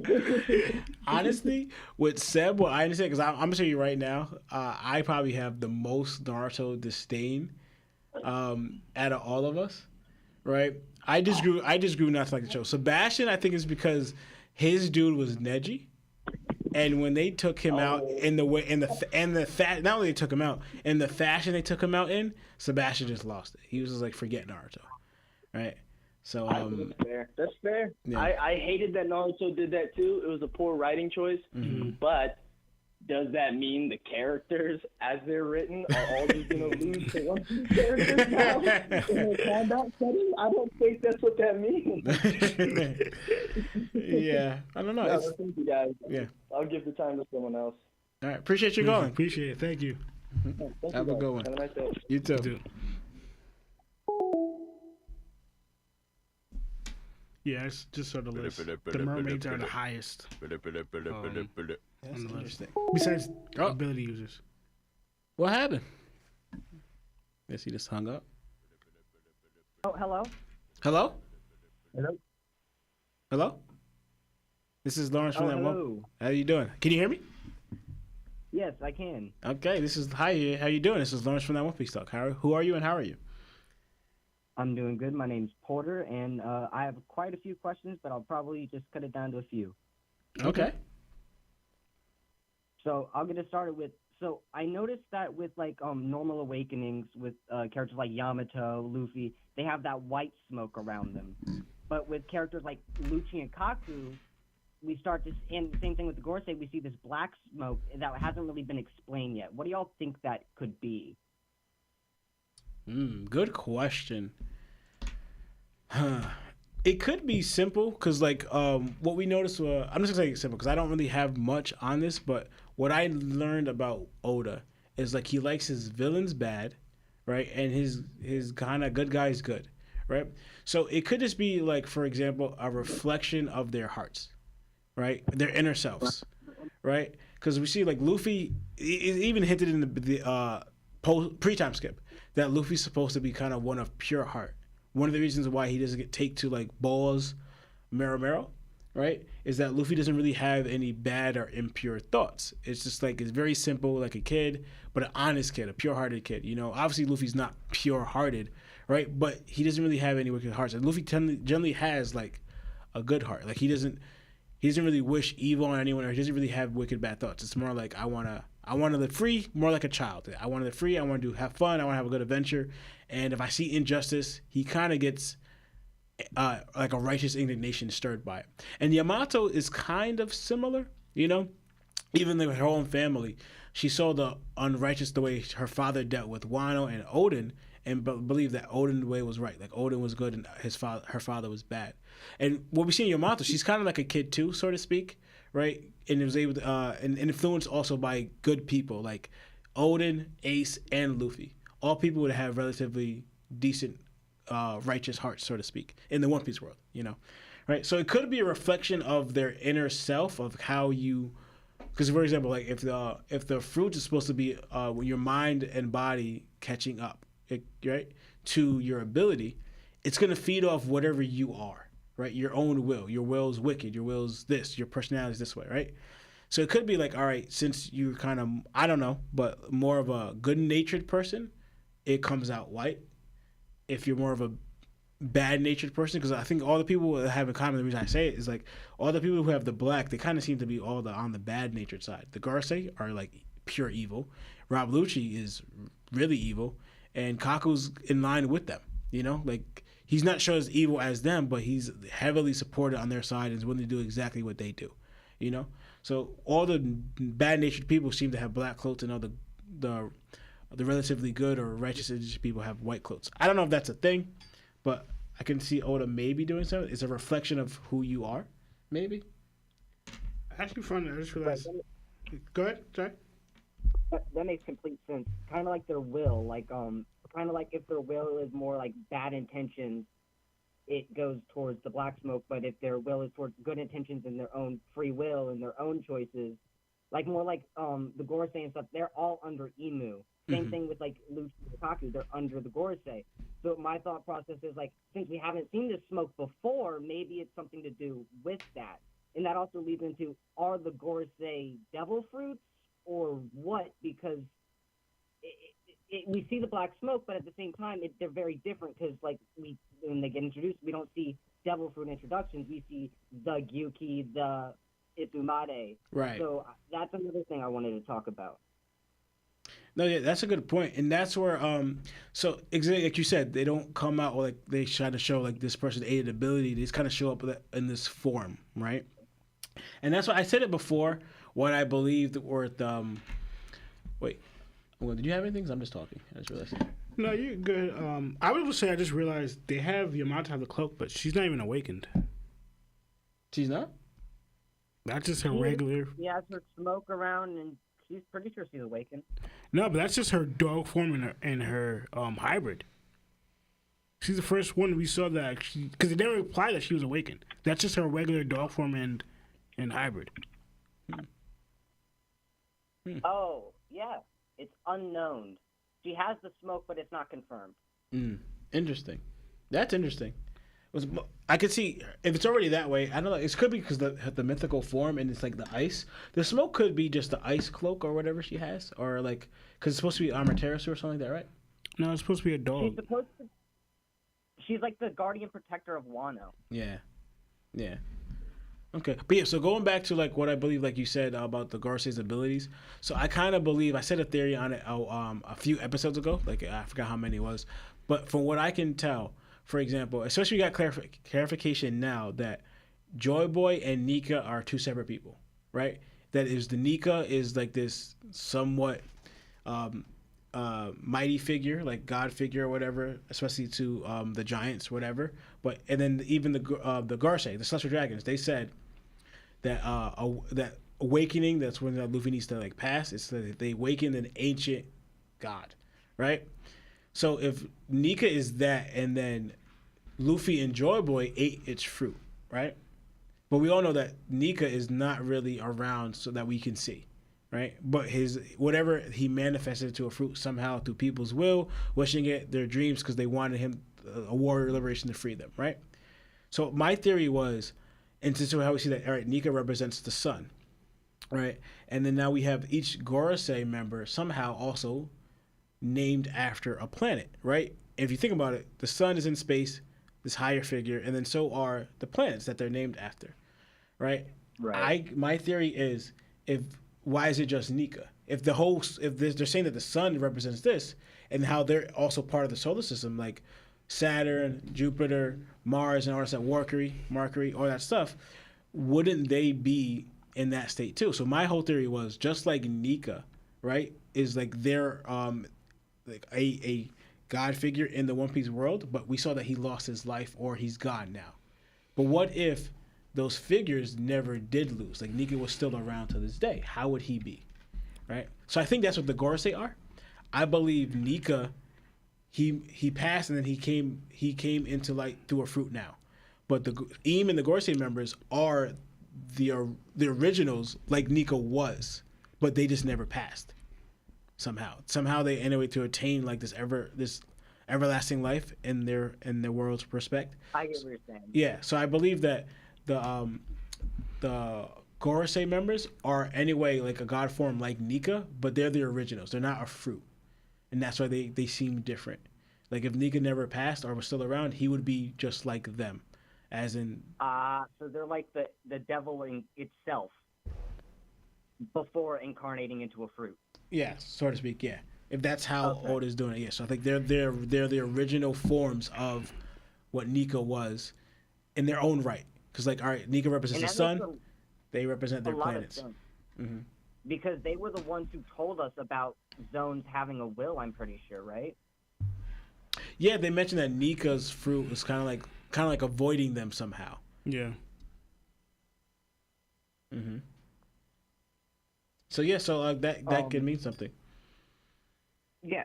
Don't want to waste too much more time, but I have a few questions because my favorite character in the show is Blackbeard. And there's a lot of questions about what D stands for, and also how Rox D. Zebek and Marshall D. Keech could be related. I want to know because I feel like the timeline of Blackbeard's birth doesn't really match up too well, but it's very possible he is related to Rox.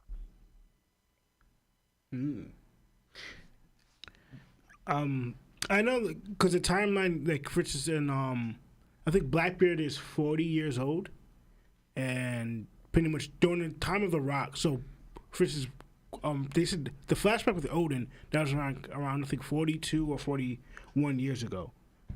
So if you're saying that Rox got with, a woman and had Blackbeard, that's actually possible because of timeline. Because Rox falls, like Rox recorded death in a way, if he is or not, but most likely he is 38 years ago. Blackbeard is already born. At God Valley. Yeah, but me personally, I don't like the idea that Rocks and Blackbeard are related, but that's mostly because like he was Roger's greatest rival. Now Blackbeard is like a kind of cliche thing, but things might, if Rocks is actually a different person than we think he is, then it won't be fully a cliche, because I don't like, even though they say that Roger and Rocks, like that's Roger's greatest enemy, like greatest rival, I don't think they had like animosity like that.